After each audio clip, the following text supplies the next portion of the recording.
Hello hi നമസ്കാരം. ഇന്ന് നമ്മൾ സംസാരിക്കാൻ ഉദ്ദേശിച്ചിരിക്കുന്ന ഒരു വിഷയം, ഒരുപാട് ആളുകൾ നമ്മളോട് സംസാരിക്കുമോ എന്ന് ചോദിച്ച് മെസ്സേജ് അയച്ചിട്ടുള്ള, ഒരുപാട് റിക്വസ്റ്റ് വന്നിട്ടുള്ള ഒരു കാര്യമാണ്. അത് മറ്റൊന്നുമല്ല, റെഡ് ഫ്ലാഗ്. ഈ റെഡ് ഫ്ലാഗ് എന്നുള്ള വാക്ക് ഒരുപാട് സ്ഥലങ്ങളിൽ ഞാൻ ഉപയോഗിച്ച് കാണാറുണ്ട്. പല രീതിയിൽ ഉപയോഗിക്കുന്നുണ്ട്, പല സ്കെയിലിൽ ഉപയോഗിക്കുന്നുണ്ട്. എന്തെങ്കിലും ഒരു അക്സെപ്റ്റബിൾ ആയിട്ടുള്ളൊരു ക്യാരക്ടർ ഒരാളിലുണ്ടെന്ന് കണ്ടു കഴിഞ്ഞാൽ അയാളെ നമ്മൾ ഗ്രീൻ ഫോറസ്റ്റ് എന്ന് വിളിക്കുക. ഇപ്പോൾ ഈ റെഡും ഗ്രീനും വെച്ചുകൊണ്ട് ആളുകളെ അവരുടെ ക്യാരക്ടറിനെയൊക്കെ ഇങ്ങനെ, അതായത് ഒരു വ്യക്തിയെ നമ്മൾ ടാർഗറ്റ് ചെയ്ത് അയാൾ ഇങ്ങനെയാണ് എന്ന് പറഞ്ഞു വെക്കുന്ന പോലെ പല രീതിയിൽ നമ്മൾ അതിനെക്കുറിച്ച് സംസാരിക്കാറുണ്ട്. അപ്പോൾ ഇന്ന് എന്തായാലും നമ്മൾ റെഡ് ഫ്ലാഗ്സിനെ കുറിച്ച്, റിലേഷൻഷിപ്പുകളിലെ റെഡ് ഫ്ലാഗ്സിനെ കുറിച്ച് സംസാരിക്കാമെന്നാണ് വിചാരിക്കുന്നത്. ശരിക്കും റിലേഷൻഷിപ്പിൽ നമ്മൾ റെഡ് ഫ്ലാഗ്, ഗ്രീൻ ഫ്ലാഗ് എന്ന് പറഞ്ഞൊരു അങ്ങനെ ഒരു വേരിയേഷൻ ഗ്രീൻ ഫോറസ്റ്റ് ഈ പറയുന്ന ഒരു വ്യത്യാസം നമ്മൾ കാത്തു സൂക്ഷിക്കേണ്ട, അങ്ങനെയൊക്കെ നമ്മൾ ഉപയോഗിക്കേണ്ട കാര്യമുണ്ടോ, അല്ലെങ്കിൽ എന്താണ് ഈ റെഡ് ഫ്ലാഗ്? കോൺസെപ്റ്റിൽ റെഡ് ഫ്ലാഗ് അല്ല, റെഡ് ഫ്ലാഗ്സ് ആണുള്ളത്. എൻ്റെ ഒരു അഭിപ്രായത്തിൽ നമുക്കൊരു റിലേഷൻഷിപ്പിൽ ഇന്ന കാര്യങ്ങളൊക്കെയാണ് റെഡ് ഫ്ലാഗ്സ്. ഇപ്പോൾ നിങ്ങൾ പറയുന്നത് പോലെ ഗ്രീൻ ഫോറസ്റ്റ് ആണെങ്കിൽ ഇന്ന കാര്യങ്ങളുള്ള ഒരാളാണ് എനിക്കൊരു ഗ്രീൻ ഫോറസ്റ്റ് എന്നൊക്കെ നമുക്ക് അറിയാൻ പറ്റണം എന്നാണ് എൻ്റെ ഒരു കോൺസെപ്റ്റ്. ബിക്കോസ് ഇതൊക്കെ നമുക്ക് അറിയണം എന്നുണ്ടെങ്കിൽ നമുക്ക് ഫസ്റ്റ് നമ്മുടെ പ്രിഫറൻസസുകളെ കുറിച്ചിട്ടൊരു ബോധ്യം ഉണ്ടാവണം. നമ്മളെ അറിയുക എന്ന് പറയുമ്പോൾ, അപ്പോൾ ആക്ച്വലി റെഡ് ഫ്ലാഗ്, ഒരാൾ റെഡ് ഫ്ലാഗ് ആണെങ്കിൽ നമ്മൾ നമ്മുടെ പ്രിഫറൻസ് എന്തിനാണ് അറിയുന്നത്, അയാൾ റെഡ് ഫ്ലാഗ് ആണെന്ന്. അപ്പോൾ അങ്ങനെ നമ്മൾ സോഷ്യൽ മീഡിയയിൽ ഒരുപാട് വീഡിയോസ് കാണും. ഇപ്പോൾ എൻ്റെ ബോയ് ഫ്രണ്ട് അല്ലെങ്കിൽ എൻ്റെ എക്സ് ഹസ്ബൻഡ് ഒരു റെഡ് ഫ്ലാഗ് ആണ് എന്നൊക്കെ പറയുന്ന ആ ഒരു പ്രയോഗമൊക്കെ വരുന്ന സമയത്ത് നമ്മളെന്തിനാ നമ്മുടെ പ്രിഫറൻസ് അറിയുന്നത്? അയാൾ മോശമാണെന്നല്ലേ നമ്മൾ പറയുന്നത്? അല്ലാതെ എന്താണെന്നറിയാമോ, ഞാൻ എൻ്റെ ഒരു ഒപ്പീനിയനിലാണ് പറയുന്നത്. നമ്മളൊക്കെ പ്രേമിച്ചൊക്കെ തുടങ്ങുന്ന സമയത്ത്, ഈ സ്കൂളിലൊക്കെ പോയി തുടങ്ങുന്ന സമയത്ത് എന്ന് പറയുന്ന പോലെ, നമ്മളൊക്കെ പ്രേമിച്ച് തുടങ്ങുന്ന സമയത്ത് നമുക്കെന്താ വേണ്ടത് എന്നുള്ളതിനെക്കുറിച്ച് നമുക്കൊരു ധാരണ ഉണ്ടാവില്ല. നമുക്കൊരാളെ കണ്ടു, ഇഷ്ടപ്പെട്ടു, അതിന് എന്തെങ്കിലും ഒരു പെർട്ടിക്കുലർ റീസൺ കാണും. ഒന്നിലും നമുക്ക് അയാളെ കാണുമ്പം ഓക്കെ നല്ല ഭംഗിയുള്ള ഒരാൾ, അല്ലെങ്കിൽ ഏതെങ്കിലും ഒരു പെർട്ടിക്കുലർ ഒരു സിറ്റുവേഷനിൽ നമുക്കൊരു ഇഷ്ടം തോന്നി, പിന്നീട് അത് പ്രണയമായിട്ട് വളർന്നു എന്ന് നമ്മൾ ചിലപ്പോൾ കരുതുന്നതായിരിക്കും, അത് പ്രണയമായിരിക്കില്ല. ഇങ്ങനെയൊക്കെയാണ് നമ്മളൊരു ലവ് അഫെയറിലേക്ക് നമ്മൾ എത്തിപ്പെടുക. പക്ഷേ ഇവിടെ എല്ലാം നമ്മൾ ചിന്തിക്കാതെ പോകുന്നത് നമ്മുടെ പ്രിഫറൻസുകളെ കുറിച്ചിട്ടാണ്, നമ്മളെക്കുറിച്ചിട്ടാണ് നമ്മൾ ചിന്തിക്കാതെ പോകുന്നത്. കാരണം നമുക്ക് എന്താണ് വേണ്ടതെന്ന് തിരിച്ചറിയാൻ വേണ്ടിയിട്ട് നമ്മൾ എവിടെയും ട്രെയിൻ ചെയ്യപ്പെട്ടിട്ടില്ല. അതൊരു പക്ഷേ 1, 2, 3, 4, 5 റിലേഷൻഷിപ്പുകൾ കഴിയുന്ന സമയത്തായിരിക്കും ഒരാൾക്കൊരു ബോധ്യം വരിക. ചിലപ്പോൾ ആ സമയത്ത് പോലും എന്തൊക്കെയോ പ്രശ്നമുണ്ട്, എനിക്ക് റിലേഷൻഷിപ്പ് ഒന്നും വർക്ക് ആവുന്നില്ല, അതിനകത്ത് എന്താ കാരണം എന്ന് മനസ്സിലാവുന്നില്ല. പക്ഷെ അവിടെ നമ്മളെ കാണാത്തത് കൊണ്ടുകൂടിയാണെന്നാണ് എനിക്ക് തോന്നുന്നത്. എൻ്റെ ഒരു ലിമിറ്റഡ് പ്രണയത്തിലുള്ള എക്സ്പീരിയൻസ് ഒക്കെ വെച്ചിട്ട് എനിക്ക് അങ്ങനെയാണ് തോന്നിയിട്ടുള്ളത്. നമുക്ക് ആദ്യം നമ്മളെ മനസ്സിലാവണം. ഈ പ്രിഫറൻസസ് എന്നതുകൊണ്ട് നമ്മൾ ഉദ്ദേശിക്കുന്നത് ഒരു റിലേഷൻഷിപ്പിൽ ഞാൻ എങ്ങനെ ട്രീറ്റ് ചെയ്യപ്പെടാനാണ് ഞാൻ ആഗ്രഹിക്കുന്നത്, ഞാനൊരാളെ എങ്ങനെ സ്നേഹിക്കാനാണ് എന്നെക്കൊണ്ട് പറ്റുക. അതൊക്കെ അറിഞ്ഞാൽ മാത്രമല്ലേ നമുക്കൊരു ലോങ് റണ്ണിലേക്ക് നമുക്കൊരു റിലേഷൻഷിപ്പിൽ സാറ്റിസ്ഫൈഡ് ആയിട്ടും ഹാപ്പി ആയിട്ടും ഒക്കെ ഇരിക്കാൻ പറ്റുള്ളൂ. ഇതറിഞ്ഞതുകൊണ്ട് മാത്രം നമുക്ക് എല്ലാ റിലേഷൻഷിപ്പും വർക്ക് ആവണമെന്നൊന്നുമില്ല കേട്ടോ. ഞാൻ പറയുന്നത് മിനിമം നമുക്ക് ഇതെങ്കിലും അറിയാൻ സാധിക്കണ്ടേ, എന്തൊക്കെയാണ് നമ്മുടെ ഇഷ്ടങ്ങൾ. ഇപ്പോൾ ചിലർക്ക് സർപ്രൈസസ് കിട്ടുന്നത് ഭയങ്കര ഇഷ്ടമായിരിക്കും, ബർത്ത്ഡേക്കാണെങ്കിലും ആനിവേഴ്സറിക്കൊക്കെ ആണെങ്കിലും. ഇനി അതൊന്നും അല്ല, ഒരു വാലന്റൈൻസ് ഡേ, ഇങ്ങനെയുള്ള സമയങ്ങളിലൊക്കെ ചിലപ്പോൾ നമുക്കൊരാൾ ഒരു ഫ്ലവർ ഗിഫ്റ്റ് ആയിട്ട് തരുന്നതായിരിക്കും നമുക്ക് ചിലപ്പോൾ ഇഷ്ടം ഉണ്ടാവുക. അപ്പോൾ അങ്ങനെ നിങ്ങളുടെ ഉള്ളിൽ നിങ്ങൾക്കൊരു തോന്നലുണ്ടെങ്കിൽ നിങ്ങളുടെ ഒരു സ്പെഷ്യൽ ഡേയിൽ അല്ലെങ്കിൽ ഒരു സ്പെഷ്യൽ ഒക്കേഷനിൽ നിങ്ങൾ നന്നായി ട്രീറ്റ് ചെയ്യപ്പെടണം എന്നാണ് നിങ്ങളുടെ ആഗ്രഹമെങ്കിൽ അത് നിങ്ങളുടെ പ്രിഫറൻസ് ആണ്. ചില ആൾക്കാർക്ക് എക്സ്പെൻസീവ് ആയിട്ടുള്ള ഗിഫ്റ്റ് ഒന്നും ആയിരിക്കില്ല ഇഷ്ടം. ചിലപ്പോൾ ചില ആൾക്കാർക്ക് യാത്ര പോകുന്നതായിരിക്കും. ഇപ്പോൾ എൻ്റെയൊക്കെ കാര്യം പറഞ്ഞു കഴിഞ്ഞാൽ എനിക്ക് യാത്ര പോകുമ്പോഴോ അല്ലാത്തപ്പോഴോ ഒക്കെ കുറേ സംസാരിച്ചിരിക്കുന്നതാണ് എനിക്കിഷ്ടം. അതായത് എൻ്റെ പാർട്ട്ണർ എന്ന് പറയുമ്പം എനിക്കിങ്ങനെ സംസാരിച്ചുകൊണ്ടേയിരിക്കണം, എനിക്ക് സംസാരിക്കണം, അത് കേട്ടുകൊണ്ടിരിക്കുന്ന ഒരാൾ മാത്രമായിരിക്കരുത്, എന്നോട് തിരിച്ചും അതേപോലെ സംസാരിക്കുന്ന ഒരാളായിരിക്കണം. എനിക്ക് സംസാരിക്കാനും കേൾക്കാനും ഇഷ്ടമുള്ള ഒരാളാണ്. അതായത് അപ്പോഴാണല്ലോ ഒരു കോൺവെർസേഷൻ എന്ന് പറയുന്നത് പോസിബിൾ ആവുള്ളൂ. അപ്പോൾ അത് എൻ്റെ പ്രിഫറൻസ് ആണ്. ഈ പ്രിഫറൻസ് തുറന്നു പറഞ്ഞതിൻ്റെ പേരിൽ കേരളത്തിൽ ഏറ്റവും കൂടുതൽ ആക്രമിക്കപ്പെട്ടിട്ടുള്ളത് പൃഥ്വിരാജായിരിക്കും. ഞാൻ ലോകകാര്യങ്ങളൊക്കെ സംസാരിക്കുന്ന സമയത്ത്, എൻ്റെ ചുറ്റും നടക്കുന്നതിനെക്കുറിച്ച് പൊളിറ്റിക്കലായൊക്കെ സംസാരിക്കുന്ന സമയത്ത് അതിനോട് റെസ്പോണ്ട് ചെയ്യാൻ പറ്റുന്ന ഒരു പാർട്ട്ണർ ആയിരിക്കണം എൻ്റെ ഇതെന്ന് പറഞ്ഞതിൻ്റെ പേരിൽ അങ്ങേരെ ഏറ്റുവാങ്ങാത്തതൊന്നുമില്ല. ഒരു റിലേഷൻഷിപ്പിലായിരിക്കുമ്പോൾ ഞാൻ എങ്ങനെ ട്രീറ്റ് ചെയ്യപ്പെടാൻ ആഗ്രഹിക്കുന്നു എന്നുള്ളത്, അവിടെ നമ്മൾ മെൻ്റൽ കാര്യങ്ങൾ മാത്രമല്ല ഫിസിക്കൽ കാര്യങ്ങൾ ഇൻവോൾവ് ആണ്. സോഷ്യലി നമ്മൾ എങ്ങനെയാണ് ട്രീറ്റ് ചെയ്യപ്പെടുന്നതെന്ന് വളരെ ഇമ്പോർട്ടൻ്റ് ആണ്. ശ്രുതി പറഞ്ഞു ഒരുപാട് സംസാരിക്കാൻ ഇഷ്ടമുള്ള ഒരു കൂട്ടത്തിലാണ്. പക്ഷേ സംസാരിക്കാൻ ഇഷ്ടമുള്ളവർക്കൊക്കെ ഒരു പ്രത്യേകതയുണ്ട്, അവരെ റെസ്പെക്റ്റ്ഫുള്ളി ശ്രദ്ധിച്ച് കേൾക്കുന്ന ഒരാളെ അവർ ആഗ്രഹിക്കുന്നുണ്ട്. അല്ലാതെ ചുമ്മാ ഇങ്ങനെ അങ്ങനെ സംസാരിക്കാനാണ് നമുക്ക് കണ്ണാടി നോക്കിയിരുന്ന് വർത്താനം പറഞ്ഞാൽ പോരെ, അങ്ങനെയല്ല. നമ്മളെ കേൾക്കുന്ന, നമ്മളെ ലിസൺ ചെയ്യുന്ന ഒരാളെ നമുക്കവിടെ ആവശ്യമാണ്. അപ്പം ആ റിലേഷൻഷിപ്പിൽ, അല്ലെങ്കിൽ നമ്മുടെ ഒരു ലൈഫിൽ ഒരു റിലേഷൻഷിപ്പിൽ നമ്മൾ ആഗ്രഹിക്കുന്നത്, പക്ഷേ പെട്ടെന്നൊരു നോട്ടത്തിൽ ഇഷ്ടം തോന്നിയിട്ടുള്ള ഒരാളുമായി നമ്മൾ പ്രണയത്തിൽ ഏർപ്പെടുമ്പോൾ അയാൾ ചിലപ്പോൾ ഒരു നല്ല ലിസണർ ആയിരിക്കില്ല. അപ്പം നമ്മുടെ പ്രിഫറൻസ് നമ്മളപ്പോൾ ആ സമയത്ത് വേണ്ടെന്ന് വെക്കണം. അതായത് എനിക്ക് ഇഷ്ടമുള്ള ഒരാളാണ്, പറഞ്ഞാൽ ഒന്നും ശ്രദ്ധിക്കില്ല, എന്നാലും കുഴപ്പമില്ല എന്ന് വെച്ച് നമ്മൾ അഡ്ജസ്റ്റ് ചെയ്യാൻ പോകുമ്പോൾ നമ്മുടെ ഏറ്റവും പ്രധാനപ്പെട്ട ഒരു പ്രിഫറൻസ് നമ്മൾ ഹോൾഡ് ചെയ്യുകയാണ്. ഇങ്ങനെ ഒരുപാട് കാര്യങ്ങൾ ഹോൾഡ് ചെയ്ത് അവസാനം നമ്മൾ ടയർഡായി പോകും. കാര്യം നമ്മൾ ആഗ്രഹിക്കുന്നത് പോലെ ഒന്നും നമ്മൾ ട്രീറ്റ് ചെയ്യപ്പെടുന്നില്ല എന്ന് വരുമ്പോൾ. അങ്ങനെയാണ് പലരും ചോദിക്കാറുണ്ട്, ഈ പ്രേമബന്ധങ്ങൾ വിവാഹത്തിലേക്കൊക്കെ എത്തുന്ന സമയത്ത് അല്ലെങ്കിൽ കുറച്ച് കാലം കഴിയുമ്പോഴേക്കും പൊളിഞ്ഞു പോകുന്നതിൻ്റെ കാരണം അത് പൊളിഞ്ഞ് നശിച്ചില്ലാതാവുന്നതല്ല, രണ്ടുപേരും അവരവരുടെ പ്രിഫറൻസ് മനസ്സിലാക്കി അങ്ങനെയല്ല ഈ റിലേഷൻഷിപ്പ് പോകുന്നത്, അതുകൊണ്ട് നമുക്ക് മാന്യമായി പിരിയാം എന്ന് പറഞ്ഞ് സന്തോഷത്തോടെ പിരിയുന്നതാണ്. അപ്പം പ്രിഫറൻസുകൾ അറിഞ്ഞിരിക്കുക എന്ന് പറയുന്നത് വളരെ ഇമ്പോർട്ടൻ്റ് ആണ്.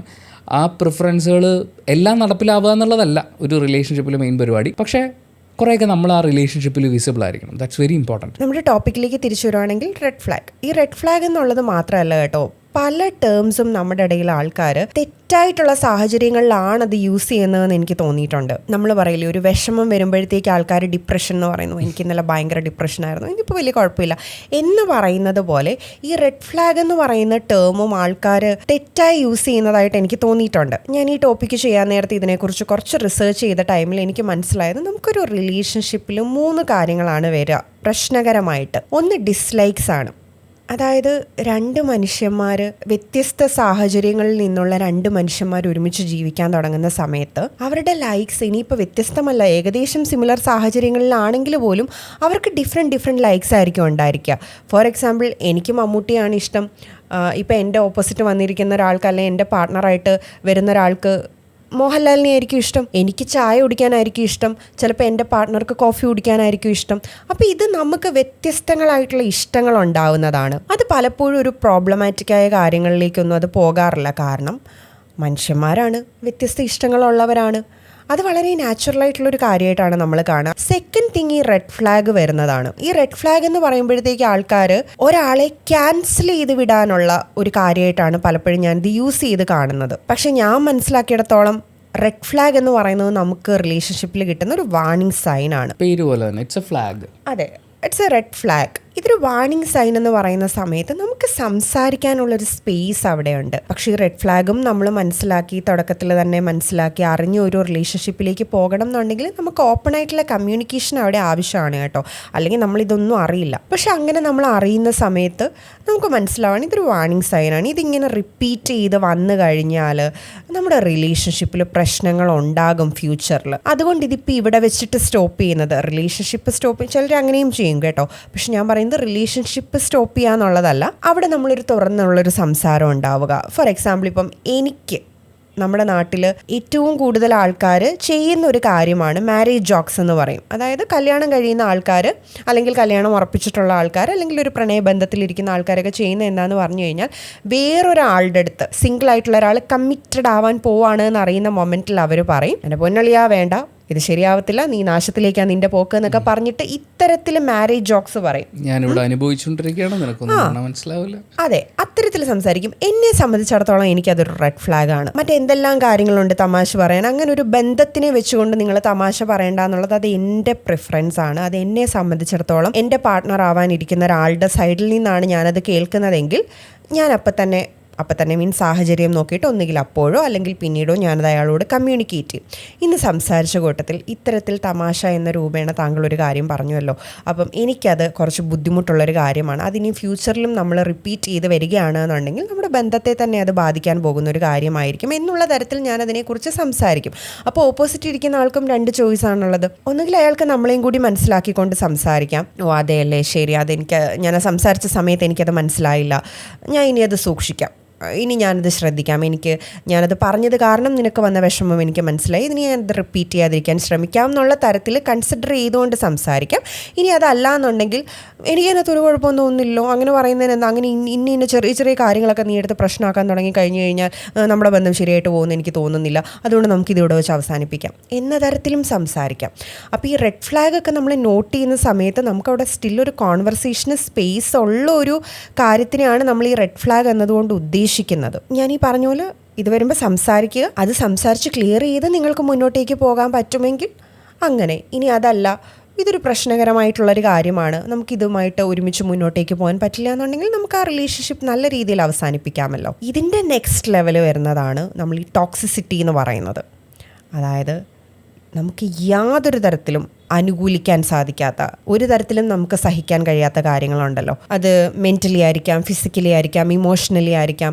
നമ്മൾ ടോർച്ചർ ചെയ്യുന്ന പരിപാടികൾ എന്ന് പറയുന്നത് അത് ഏത് സാഹചര്യത്തിലായാലും ഏത് തരത്തിലായാലും നമുക്ക് അനുവദിച്ചു കൊടുക്കാൻ കഴിയുന്ന ഒരു കാര്യമല്ല. ഈ ടോക്സിസിറ്റി എനിക്ക് തോന്നുന്നു നേരത്തെ പറഞ്ഞ ഉദാഹരണത്തിൻ്റെ ബാക്കി തന്നെ അതിൻ്റെ കണ്ടന്റ് കിടപ്പുണ്ട്. കാരണം ആദ്യം പറഞ്ഞപ്പോൾ റെഡ് ഫ്ലാഗ് ആയിട്ടിരിക്കുന്ന സമയത്ത് അവിടെ ഒരു കോൺവെർസേഷൻ ഉണ്ട്. എടോ നിങ്ങൾ ഇങ്ങനത്തെ തമാശ ഒന്നും പറയരുത്, എനിക്കത് ഭയങ്കര മോശം തമാശയല്ലേ, നമുക്ക് ഒഴിവാക്കിക്കൂടെ എന്ന് ചോദിക്കുന്ന സമയത്ത് ആ റെസ്പോൺസ് ഉണ്ടല്ലോ, അത് മിക്കവാറും നീ വെറുതെ ഓവർ റിയാക്ട് ചെയ്യുന്ന, ഇതൊക്കെ എല്ലാവരും പറയുന്ന തമാശയാണ്, അതിലൊന്നും ഒരു കുഴപ്പമില്ല എന്ന് പറയുന്നത് ഇറ്റ്സ് ആക്ച്വലി മാനിപ്പുലേഷൻ. അതായത് നിനക്കാണ് കുഴപ്പം, നീ ഇവിടെ ഓവർ റിയാക്ട് ചെയ്യാണ് എന്ന് പറയുകയും, എന്നാൽ നമ്മൾ തമ്മിൽ ഈ ഒരു കാര്യത്തിൽ ഒത്തുപോകില്ല, അല്ലെങ്കിൽ ഞാൻ ചിലപ്പോൾ ഇനിയും ഇതുപോലത്തെ തമാശ പറയും, നിനക്ക് ബുദ്ധിമുട്ടുണ്ടാകും, നമുക്ക് രണ്ട് വഴിക്ക് പോകാം എന്ന് പറയുന്നതിന് പകരം നീ റിലേഷൻഷിപ്പിൽ നിൽക്കണം, ഞാൻ പറഞ്ഞു തരും നീ എന്താ ചെയ്യേണ്ടതെന്ന് എന്ന് പറഞ്ഞ് ഈ കാര്യം വീണ്ടും വീണ്ടും ആവർത്തിക്കുക. അതായത് നമ്മൾ അൺകംഫർട്ടബിൾ ആണ് എന്ന് അറിയിച്ചിട്ടുള്ളൊരു കാര്യത്തിന് ഒരു കോൺവെർസേഷൻ നമ്മൾ തുടങ്ങിയ സമയത്ത് പോലും നമ്മളെ ബ്ലെയിം ചെയ്ത് നമ്മളുടെ ഭാഗത്ത് എല്ലാ മിസ്റ്റേക്കും വെച്ച് തന്നിട്ട് ആ റിലേഷൻഷിപ്പിൽ നമ്മളെ മെൻ്റലി ഡൗൺ ചെയ്യുന്ന, നമ്മുടെ അടുത്ത് അനാവശ്യമായി അപ്പർ ഹാൻഡ് എടുക്കുന്ന, റിലേഷൻഷിപ്പ് ആകുമ്പോൾ അങ്ങോട്ടും ഇങ്ങോട്ടും പറഞ്ഞു പിടിച്ച് വരുമ്പോൾ ചിലപ്പോൾ ഒരാൾ മുകളിലും താഴെയൊക്കെ അങ്ങനെ കോൺവെർസേഷൻസ് ഉണ്ടാവാം. പക്ഷേ മെൻ്റലി ആൻഡ് ഫിസിക്കലി നമ്മളെ ടോർച്ചർ ചെയ്യുന്നൊരവസ്ഥയിലേക്ക് ചിലപ്പോൾ നമ്മൾ പോലും അറിയില്ലേ, പല റിലേഷൻഷിപ്പുകളിലും ആളുകൾ ഇത് മനസ്സിലാക്കുന്നത് ഒരുപാട് വൈകിട്ടായിരിക്കും. നമ്മളെ മാനസികമായും ശാരീരികമായും കണ്ടിന്യൂസ് ആയി ടോർച്ചർ ചെയ്തുകൊണ്ടിരിക്കുക എന്ന് പറയുന്നത് ദാറ്റ്സ് ടോക്സിസിറ്റി. നിങ്ങളിൽ ആരൊക്കെ ഉയരെ മൂവി കണ്ടിട്ടുണ്ട്? ഉയരെ മൂവിയിലൊരു സീനുണ്ട്. പാർവതിയുടെ ക്യാരക്ടറായിട്ടുള്ള പല്ലവിയുടെ അച്ഛനോട് നടത്തുന്ന ഒരു കോൺവെർസേഷനാണ്. എന്തുകൊണ്ട് ഗോവിന്ദ് എന്ന ചോദ്യത്തിന് ഉത്തരമായിട്ട് പല്ലവി അതിനകത്ത് പറയുന്നത്, പല്ലവിയുടെ ചൈൽഡ്ഹുഡിൽ പല്ലവി ഹോസ്റ്റലിലാണ് നിന്നത്. അങ്ങനെ ഒരു ദിവസം കിടക്കയിൽ മൂത്രം ഒഴിക്കുകയും അത് എല്ലാവരും അറിയുകയും ചെയ്തു. ഹോസ്റ്റലിലും ഹൈസ്കൂളിൽ പഠിക്കുന്ന സമയത്ത് അതെ, ഹോസ്റ്റലിലും സ്കൂളിലും എല്ലാവരും അറിയുക. നമുക്ക് തന്നെ ആലോചിക്കാം ആ ഒരു സിറ്റുവേഷൻ എങ്ങനെയായിരിക്കും എന്നുള്ളത്. സ്കൂള്, ടീച്ചേഴ്സ്, ബാക്കി നമ്മുടെ കൂടെയുള്ള സ്റ്റുഡൻസ്, ഇവരെല്ലാവരും ഹൈസ്കൂളിലൊക്കെ പഠിക്കുന്ന ഒരു പെൺകുട്ടി, അതൊരു പെൺകുട്ടി കിടക്കയിൽ മൂത്രം ഒഴിച്ചു എന്ന് പറയുന്നതിനെ എത്രമാത്രം കളിയാക്കലുകളും കുറ്റപ്പെടുത്തലുകളും ഒക്കെ ആ ഒരു പ്രായത്തിൽ ആ പെൺകുട്ടി നേരിടേണ്ടി വന്നു എന്നുള്ളത് നമുക്ക് ഊഹിക്കാവുന്നതേ ഉള്ളൂ. ആ ഒരു സമയത്ത് പല്ലവിക്കെന്ന് മാത്രമല്ല ഏതൊരാൾക്കും ലൈഫിൽ ആവശ്യം എന്ന് പറയുന്നത് നമ്മളെ കളിയാക്കാതെ, കുറ്റപ്പെടുത്താതെ, ഇത്രയും ആൾക്കാർ നമ്മുടെ ചുറ്റും നിന്ന് നമ്മളെ ഒറ്റപ്പെടുത്താൻ ശ്രമിക്കുമ്പോഴും ഇതൊക്കെ പോട്ടെ, സാരമില്ലടോ, നമുക്കിതൊക്കെ മറന്ന് മുന്നോട്ടേക്ക് പോകാം എന്ന് പറയുന്ന ഒരു സുഹൃത്ത്. പലപ്പോഴും സത്യത്തിൽ നമുക്കത് പേരൻസിൻ്റെ അടുത്തു നിന്നാണ് കിട്ടേണ്ടത്. പക്ഷെ നമ്മുടെ ഒരു സാഹചര്യങ്ങളൊക്കെ വെച്ചിട്ട് എത്ര പേർക്ക് അത് കിട്ടും എന്നുള്ളത് ക്വസ്റ്റ്യനാണ്. പല്ലവിയെ സംബന്ധിച്ചിടത്തോളം ഇത്രയും മോശം ഒരു സാഹചര്യത്തിൽ നിൽക്കുമ്പോൾ ഗോവിന്ദ് എന്ന് പറയുന്ന ആസിഫ് അലി ചെയ്ത ക്യാരക്ടറാണ് ആ സമയത്ത് പല്ലവിയുടെ അടുത്തേക്ക് വരുന്നത്. ഒക്കെ പോട്ടെ, സാരമില്ല, നമുക്ക് ചില സമയത്ത് അത് മതി. നമ്മൾ ഏറ്റവും മോശം അവസ്ഥയിൽ നിൽക്കുമ്പോൾ ഒക്കെ പോട്ടെ, സാരമില്ല എന്ന് പറയാൻ ഒരാൾ മതി നമുക്ക്. അപ്പം നമുക്ക് കിട്ടുന്നൊരു ആശ്വാസത്തിൽ ഇനി അങ്ങോട്ടേക്ക് ഈ ജീവിതകാലം മുഴുവൻ നമ്മൾ ചിലപ്പോൾ അവരോടുള്ള ആ ഒരു നന്ദി കാരണം അവർക്ക് വേണ്ടി നമ്മൾ ജീവിച്ച് തീർത്തു എന്ന് വരാം. കാരണം എല്ലാവരും ഒറ്റപ്പെടുത്തിയപ്പോൾ നമ്മുടെ കൂടെ നിന്നൊരാൾ, ആ ഒരു നന്ദി സൂചകമായിട്ട് നമ്മൾ ചിലപ്പോൾ തിരിച്ചു കൊടുക്കുന്നത് നമ്മുടെ ലൈഫായിരിക്കും. ഈ സിനിമയിൽ പല്ലവിയും ചെയ്തത് അത് തന്നെയാണ്. എന്തുകൊണ്ട് ഗോവിന്ദ് എന്ന ചോദ്യത്തിന് പല്ലവിക്ക് ഇന്നും ഒരൊറ്റ ഉത്തരമേ ഉള്ളൂ. അന്ന് ആ ഒറ്റപ്പെട്ടിരുന്ന സമയത്ത് കൂടെ നിന്നത് ഗോവിന്ദാണ്. പക്ഷെ പിന്നീട് ആ ക്യാരക്ടർ എപ്പോഴെങ്കിലും ചിന്തിച്ചിട്ടുണ്ടാവുമോ അവരുടെ വളർച്ചയുടെ ഓരോ ഘട്ടങ്ങളിലും അവർക്ക് എങ്ങനെ ഒരു പാർട്ട്ണറാണ് വേണ്ടത്? അതായത് ലൈഫിൽ ഏറ്റവും വൾണറബിൾ ആയിട്ടുള്ളൊരു സിറ്റുവേഷനിൽ നിന്ന സമയത്ത് അത് മുതലെടുക്കാൻ വന്ന ഒരാൾ മാത്രമായിരുന്നു ഗോവിന്ദ്. പക്ഷെ അത് റിയലൈസ് ചെയ്യാൻ പറ്റുന്നില്ല. കാരണം നമ്മൾ പലപ്പോഴും ഒരു സ്നേഹബന്ധത്തിൽ ഏർപ്പെടുന്ന സമയത്ത്, അത് എന്ത് കൈൻഡ് ഓഫ് റിലേഷൻഷിപ്പും ആയിക്കോട്ടെ, ചില മനുഷ്യന്മാരങ്ങനെയാണ്, നമ്മൾ എന്തും ചെയ്യും, നമ്മുടെ കൂടെ ഒരു സമയത്ത് കൂടെ നിന്നാൽ മതി, പിന്നീട് അങ്ങോട്ട് നമ്മൾ എന്തും ചെയ്യും. അത് നമ്മുടെ ലൈഫ് അവിടെ റിസ്കിലാണോ, നമ്മുടെ ലൈഫ് മോശമായിട്ടാണോ പോകുന്നത്, നമുക്ക് വേണ്ടതൊക്കെ കിട്ടുന്നുണ്ടോ, നമ്മൾ പരിഗണിക്കപ്പെടുന്നുണ്ടോ, ഇതൊന്നും നമ്മൾ ചിന്തിക്കേയില്ല. ഈ റെഡ് ഫ്ലാഗ്സ് നമ്മൾ കാണണമെങ്കിൽ, നമ്മൾ ഐഡൻറ്റിഫൈ ചെയ്യണമെങ്കിൽ നമ്മളിത് മനസ്സിലാക്കണ്ടേ. പക്ഷേ എന്തെങ്കിലുമൊക്കെ ഇങ്ങനത്തെ പ്രശ്നങ്ങൾ വരുമ്പോഴും നമ്മൾ തന്നെ അതിനെ അവോയ്ഡ് ചെയ്ത് വിടും. ഒരു സമയത്ത് നമ്മുടെ കൂടെ നിന്ന ആളാണ്, അപ്പം നമ്മൾ അത്രയും ഗ്രേറ്റ്ഫുൾ ആയിരിക്കണം അയാളുടെ അടുത്ത്. ഇനി 100 കാരണങ്ങൾ നമ്മൾക്കൊരു റെഡ് ഫ്ലാഗ് എന്ന് പറഞ്ഞ് നമുക്ക് ആ റിലേഷൻഷിപ്പിൽ കണ്ടെത്താനുണ്ടെങ്കിലും നമ്മൾ ഈ ഒറ്റ കാരണത്തിൽ നമ്മളിങ്ങനെ സ്റ്റിക്ക് ഓൺ ചെയ്തിരിക്കും. എനിക്ക് ഉറപ്പാണ് ഇത് കുറേ മനുഷ്യന്മാർക്ക് കണക്ട് ചെയ്യാൻ പറ്റും. കാരണം നമ്മുടെയൊക്കെ ലൈഫിൽ ഏതെങ്കിലുമൊക്കെ ഒരു റിലേഷൻഷിപ്പിൽ നമ്മൾ അങ്ങനെ നിന്നിട്ടുണ്ടാവും. ഞാനത് ഭയങ്കര വലിയ കാര്യം എന്നൊന്നും അല്ല കേട്ടോ പറയുന്നത്. അത് ചെയ്യാതെ ബുദ്ധിപൂർവമായ റിലേഷൻഷിപ്സിനെ ഹാൻഡിൽ ചെയ്തിട്ടുള്ള മനുഷ്യന്മാരുണ്ട്. അവർക്കൊക്കെ കിട്ടിയിട്ടുള്ള വൂൺസും അത്ര കുറവായിരിക്കും. പക്ഷേ നമ്മളിങ്ങനെ നിന്നിട്ടുള്ള മനുഷ്യന്മാരുടെ അവസ്ഥ എന്ന് പറഞ്ഞു കഴിഞ്ഞാൽ എനിക്കറിയാം. ഞാനൊക്കെ ഒറ്റ സിറ്റുവേഷൻ മാത്രം ഓർത്തെടുത്ത് നിന്നിട്ടുണ്ട്. അന്ന് എൻ്റെ കൂടെ നിന്ന ആളാണ്. ആ ഒറ്റ ഡയലോഗിൽ ഞാൻ എന്നെ തന്നെ പറഞ്ഞ് വിശ്വസിപ്പിച്ച് ഞാൻ നിന്നിട്ടുണ്ട്. അങ്ങനെ നിന്നിട്ടുള്ളത് കൊണ്ട് ഇപ്പോൾ എനിക്ക് നിങ്ങളോട് ഇത് ആരെങ്കിലും കണ്ടുകൊണ്ടിരിക്കുകയാണെങ്കിൽ എനിക്ക് അവരോട് ഓടി വന്ന് പറയണമെന്നുണ്ട്, അങ്ങനെ നിൽക്കരുത്. നമ്മൾ വേറെ കുറച്ച് കാര്യങ്ങൾ നമുക്കൊരാളോട് നന്ദി കാണിക്കാം. നമ്മുടെ ലൈഫിൽ നമ്മളൊന്നും അല്ലാതിരുന്ന സമയത്ത് നമ്മുടെ കൂടെ നിന്നിട്ടുള്ള മനുഷ്യന്മാരായിരിക്കും. നമുക്ക് അവരോട് നന്ദിയാവാം, സ്നേഹമാകാം. പക്ഷെ നമ്മുടെ ജീവിതം അവിടെ കൊണ്ടുപോയി കളയല്ലേ. ഇപ്പോൾ ആ സിനിമയിൽ പല്ലവി എന്ന് പറയുന്ന ക്യാരക്ടറിന് സംഭവിച്ചിട്ടുള്ളതും അതായിരുന്നു. ഒരു വൾണറബിൾ ആയിട്ടുള്ള സ്റ്റേറ്റിൽ നിൽക്കുന്ന സമയത്ത് അവൻ തന്നൊരു സൗഹൃദം, അവൻ തന്നൊരു ആത്മവിശ്വാസം, അതിൻ്റെ പേരിൽ അവർ തമ്മിലൊരു പ്രണയബന്ധത്തിലേക്ക് വന്ന് ലാൻഡ് ചെയ്യുന്നു. സ്കൂളിൽ പഠിക്കുന്ന പ്രായത്തിലുണ്ടാകുന്ന ഒരു അഫെക്ഷനാണ്, ഒരു ഇൻറ്റിമസിയാണ്. അവിടെ നിന്ന് പിന്നീട് അങ്ങോട്ട് പോകുന്തോറും അവൾ ഗോവിന്ദൻ്റെ ഒരുപാട് എന്താ പറയുക, ഈ റെഡ് ഫ്ലാഗുകളൊക്കെ ഇങ്ങനെ കാണുന്നുണ്ടായിരുന്നു. അത്രയും ഫ്ലാഗ് വരുമ്പോഴേക്കും അത് ടോക്സിസിറ്റിയാണ്, അത് മനസ്സിലാക്കണം. പക്ഷേ ഈ ഡ്രസ്സിൻ്റെ കാര്യത്തിലും ഫ്രണ്ട്സിൻ്റെ കാര്യത്തിലും കോഴ്സിൻ്റെ കാര്യത്തിലും നാടിൻ്റെ കാര്യത്തിലും ജോലിയുടെ കാര്യത്തിലും എല്ലാത്തിലും അവൻ കയറി ഇടപെട്ടുകൊണ്ടിരിക്കുകയാണ്. പക്ഷേ അവനോട് ഞാൻ എങ്ങനെ ഇത് പറയും, അവനെ ഞാൻ എങ്ങനെ മാറി നിൽക്കാൻ ആവശ്യപ്പെടും, അല്ലെങ്കിൽ എൻ്റെ ഇഷ്ടം ഇതാണ് എന്ന് ഞാൻ എങ്ങനെ തുറന്നു പറയും? കാരണം എൻ്റെ ഏറ്റവും മോശപ്പെട്ട അവസ്ഥയിൽ അവൻ എൻ്റെ കൂടെ നിന്നതല്ലേ. അങ്ങനെ ഒരുപാട് ആളുകൾ നിന്നിട്ടുണ്ടാവും. ഇതിപ്പം മോശം അവസ്ഥയിൽ കൂടെ നിൽക്കണമെന്നില്ല കേട്ടോ. ഈ ലൈഫിൽ അധികം സ്നേഹിക്കപ്പെട്ടിട്ടില്ലാത്ത, അല്ലെങ്കിൽ സൗഹൃദമായിട്ടാണെങ്കിലും സ്നേഹമായിട്ടാണെങ്കിലും വാത്സല്യമായിട്ടാണെങ്കിലും അതൊന്നും കാര്യമായി കിട്ടിയിട്ടില്ലാത്ത പല ആളുകളും ചില റിലേഷൻഷിപ്പുകളിൽ ചെന്നപ്പെടും. ആ റിലേഷൻഷിപ്പിൽ അവർക്ക് വല്ല കാലത്തുമൊക്കെ ഈ വിശന്നിരിക്കുന്ന പട്ടിക്ക് തീറ്റിട്ട് കൊടുക്കുന്നത് പോലെ വല്ല കാലത്തുമൊക്കെ സ്നേഹത്തിൻ്റെ ബിറ്റ്സ് ആൻഡ് പീസസ് കൊടുക്കും. ചിലപ്പോൾ അതൊരു സ്നേഹത്തോട് അടുത്ത് വന്നിരുന്ന് കുറച്ച് നേരം വർത്താനം പറഞ്ഞിട്ട് പോകുന്നതോ, അല്ലെങ്കിൽ ഒരു ചെറിയ തലോടലോ, അല്ലെങ്കിൽ കുറച്ച് കഴിയുമ്പോൾ ഞാൻ നിന്നെ സ്നേഹിക്കും എന്ന് പറയുന്ന പോലത്തെ ഒരു തോന്നലോ, ഇതൊക്കെ ആയിരിക്കും. ഇതൊക്കെ ഇട്ട് കൊടുത്തിട്ട് ആക്ച്വലി നമ്മുടെ ഊർജ്ജം മുഴുവൻ അവരെടുത്ത് കൊണ്ടിരിക്കുകയാണ്. ആ ഊർജ്ജം പല രീതിയിലായിരിക്കും അവർ കൺസ്യൂം ചെയ്യുന്നുണ്ടാവുക. പക്ഷേ നമുക്ക് കിട്ടുന്നത് ഈ ബിറ്റ്സ് ആൻഡ് പീസസ് ആയിട്ട് വരുന്ന സ്നേഹമാണ്. ഈ സ്നേഹത്തിന് വേണ്ടി, കാരണം നമുക്കിത് ഒട്ടും കിട്ടിയിട്ടില്ല, ഇതിന് ലോകത്ത് എവിടെയും കിട്ടില്ല എന്നാണ് വിചാരിച്ചിരിക്കുന്നത്. അപ്പോഴാണ് ഇയാൾ കുറച്ച് തരുന്നത്. അപ്പോൾ അയാൾക്ക് വേണ്ടിയിട്ട് അങ്ങനെ മുന്നോട്ട് പോവുകയാണ്. അങ്ങനെ മുന്നോട്ട് പോകുന്ന സമയത്ത് നമ്മൾ ഈ ബിറ്റ്സ് ആൻഡ് പീസസിലാണ് ഫോക്കസ് ചെയ്യുക. പ്രാവിനെയൊക്കെ പിടിക്കാൻ ഭയങ്കര എളുപ്പമാണ്. നമ്മൾ അരിമണി ഇട്ട് കൊടുത്തിട്ട് അവിടെ വല ഇട്ടാൽ മതി. പ്രാവ് എപ്പോഴും ആ ഫുഡ് മാത്രമേ കാണുന്നുള്ളൂ. നമ്മളും ആ ഫുഡ് മാത്രം കാണുമ്പോൾ ഇതിൻ്റെ അടിയിൽ കിടക്കുന്ന വല നമ്മൾ കാണുന്നില്ല. അതുകൊണ്ട് എന്താ പ്രശ്നം എന്ന് വെച്ച് കഴിഞ്ഞാൽ ഈ റെഡ് ഫ്ലാഗ്സ് നമ്മൾ കാണില്ല. റെഡ് ഫ്ലാഗ്സിൻ്റെ ഒരു കൂമ്പാരമായി ഒരു ടോക്സിസിറ്റിയുടെ പെരുന്നാളായി നിൽക്കുന്ന ഒരു റിലേഷൻഷിപ്പിൽ ഒരു രീതിയിൽ നമ്മൾ ട്രീറ്റ് ചെയ്യപ്പെടാൻ പാടില്ലാത്ത രീതിയിൽ ട്രീറ്റ് ചെയ്യപ്പെടുമ്പോഴും നമ്മൾ വിചാരിക്കുന്നത് അവിടെ ഒരു സ്നേഹമുണ്ടല്ലോ, അല്ലെങ്കിൽ അന്ന് എന്നോട് ഇങ്ങനെ പെരുമാറിയതല്ലേ, അങ്ങനൊരു സിറ്റുവേഷനിൽ എന്നെ കെട്ടിപ്പിടിച്ച് നിൽക്കുന്ന ആളല്ലേ, എന്നോട് എല്ലാം ഓക്കെ ആവുമെന്ന് പറയുന്ന ആളല്ലേ, നമ്മളവിടെ വീണു പോകും. കാരണം മനുഷ്യനെപ്പോഴും ആശ്വാസവും സന്തോഷമൊക്കെയാണ് വേണ്ടത്. നമ്മുടെ ചുറ്റും ഈ പറയുന്ന ആശ്വാസവും സന്തോഷവും ഉള്ളപ്പോഴും നമ്മൾ ഈ ലൂപ്പിനകത്ത് പെട്ടുപോകും. അങ്ങനെ ഒരു ലൂപ്പിൽ പെട്ട് കഴിഞ്ഞാൽ ഇറങ്ങി വരാൻ പാടാണ്. അങ്ങനെ ടോക്സിക് ആയിട്ടുള്ള, നമ്മൾ പലപ്പോഴും പലരെയും കളിയാക്കാറുണ്ട്, വളരെ ടോക്സിക് ആയിട്ടുള്ള റിലേഷൻഷിപ്പിലാണ് അയാൾക്ക് എന്താ ഇറങ്ങി വരാൻ പറ്റാത്തത്. അതങ്ങനെയാണ്. അത് അയാളുടെ ചൈൽഡ്ഹുഡ് ട്രോമ മുതൽ ഒരുപാട് കാര്യങ്ങളോട് കണക്ട് ചെയ്ത് ലിങ്ക് ചെയ്ത് നിൽക്കുന്ന കാര്യങ്ങളാണ്. അതെല്ലാം മനസ്സിലാക്കി താൻ ആരാണെന്നും തൻ്റെ സ്വത്വം എന്താണെന്നും അയാൾ ഓർത്തെടുക്കണം. ഇതൊക്കെ മറന്നു പോടും. ഞാൻ ആരാണ്, എൻ്റെ പൊട്ടൻഷ്യൽ എന്താണ്, എനിക്ക് എന്തൊക്കെ ചെയ്യാൻ പറ്റുമെന്നുള്ളത് ഞാൻ മറന്നുപോകും. ഇത് മറന്നു പോയിട്ടാണ് ഞാൻ ആ റിലേഷൻഷിപ്പിൽ നിൽക്കുന്നത്. അപ്പോൾ ആ റിലേഷൻഷിപ്പിൽ എൻ്റെ കൂടെയുള്ള ആളിൽ ഞാൻ കാണേണ്ട റെഡ് ഫ്ലാഗ് എൻ്റെ കൂട്ടുകാരും ബന്ധുക്കളും വന്നിട്ട് കാണിച്ചു തരും. പക്ഷേ എനിക്ക് കാണാൻ പറ്റില്ല. അല്ലെങ്കിൽ പക്ഷേ എല്ലാ റിലേഷൻഷിപ്പിലും വന്നിട്ട് ആൾക്കാർ കാണിച്ചു തരുന്നത് കാണണം എന്നല്ല കേട്ടോ നമ്മൾ പറയുന്നത്. ഇതിനൊക്കെ രണ്ട് സൈഡ്സും ഉണ്ട്. പക്ഷെ ഞാൻ പറയുന്നത് ചില ടോക്സിക് റിലേഷൻഷിപ്പുകളിൽ നമ്മൾ നിൽക്കുന്ന സമയത്തും നമുക്കത് കാണാനോ ഐഡൻറ്റിഫൈ ചെയ്യാനോ പറ്റിയെന്ന് വരില്ല.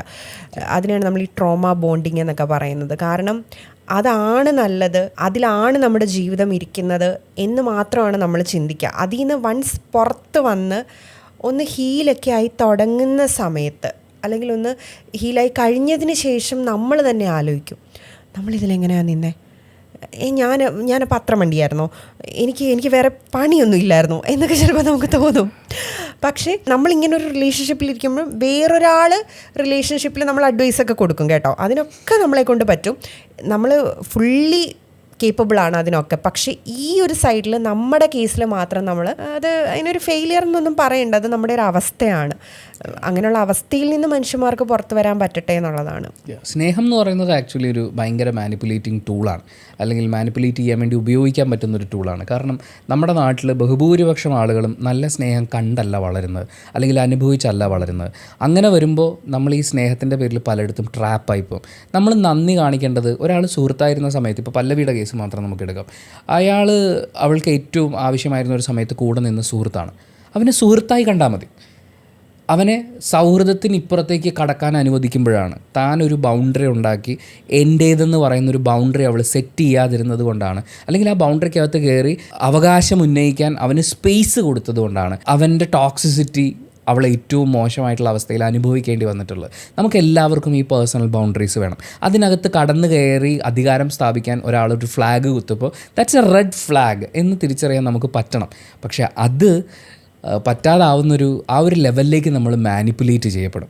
നമ്മൾ പോലും അല്ലാത്തൊരു നമ്മളാണ് നമ്മൾ എന്ന് അവർ നമ്മളെ പഠിപ്പിക്കും. അതൊരു ഭയങ്കര പരിപാടിയാണ്. കുറേ കാലങ്ങൾ കൊണ്ട് നമ്മൾ ട്രെയിൻ ചെയ്യപ്പെട്ടു പോകുന്ന കുറേ സിറ്റുവേഷൻസിൽ നമ്മൾ പേടിച്ചും സ്നേഹിച്ചും വാത്സല്യം അനുഭവിച്ചും ഒക്കെ മാനിപ്പുലേറ്റഡ് ആവുകയാണ്.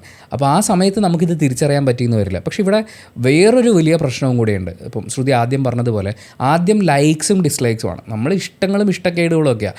അത് കഴിഞ്ഞാണ് റെഡ് ഫ്ലാഗ്സ് വരുന്നത്. റെഡ് ഫ്ലാഗിനേക്കാൾ ദുരന്തമായിട്ടുള്ള സിറ്റുവേഷനാണ്, അല്ലെങ്കിൽ അതിൻ്റെ അടുത്ത സ്റ്റേജാണ് നമ്മൾ ഈ പറയുന്ന ടോക്സിസിറ്റി എന്ന് പറയുന്നത്. പക്ഷേ ഈ ലൈക്സും ഡിസ്ലൈക്കും റെഡ് ഫ്ലാഗ് ആയിട്ട് പറയുന്ന ആളുകളുണ്ട്. അതായത് അയാൾ എന്നോട് ഇങ്ങനെ പറഞ്ഞു, he's A complete red flag, അവൻ ഭയങ്കര ടോക്സിക് ആണ്.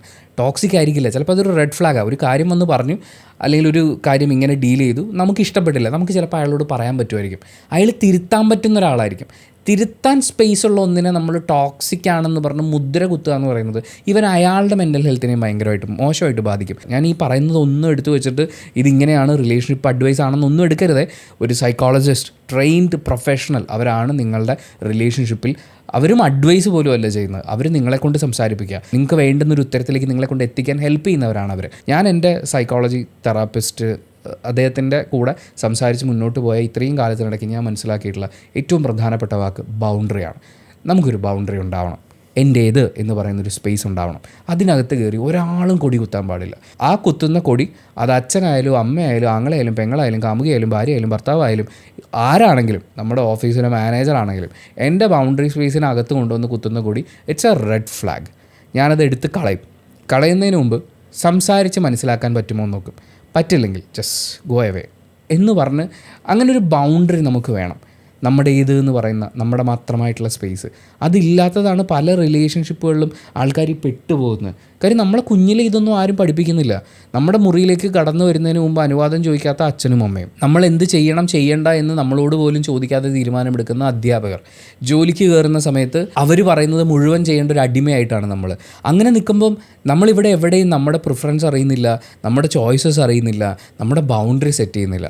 ആർക്ക് വേണമെങ്കിലും കയറി വന്ന് എന്തും ചെയ്യാവുന്ന, എങ്ങനെയും വളയും പൊളയും ഒക്കെ ചെയ്യുന്ന ആളുകളായിട്ട് നമ്മൾ മാറിക്കൊണ്ടിരിക്കുകയാണ്. ഇതിനെ മുതലെടുക്കാൻ വേണ്ടിയിട്ട് ചിലപ്പോൾ അവർ അറിഞ്ഞുകൊണ്ടൊന്നും ആയിരിക്കുമല്ലോ കേട്ടോ. റിലേഷൻഷിപ്പുകളിൽ ഞാൻ കേട്ടിട്ടുള്ളൊരു അഡ്വൈസാണ്, അതായത് പാറ്റേൺസ് ആണ് ഇവിടെ ഉള്ളത്, അല്ലാതെ വില്ലനും നായകനും എന്ന് പറയുന്നൊരു പരിപാടിയല്ല.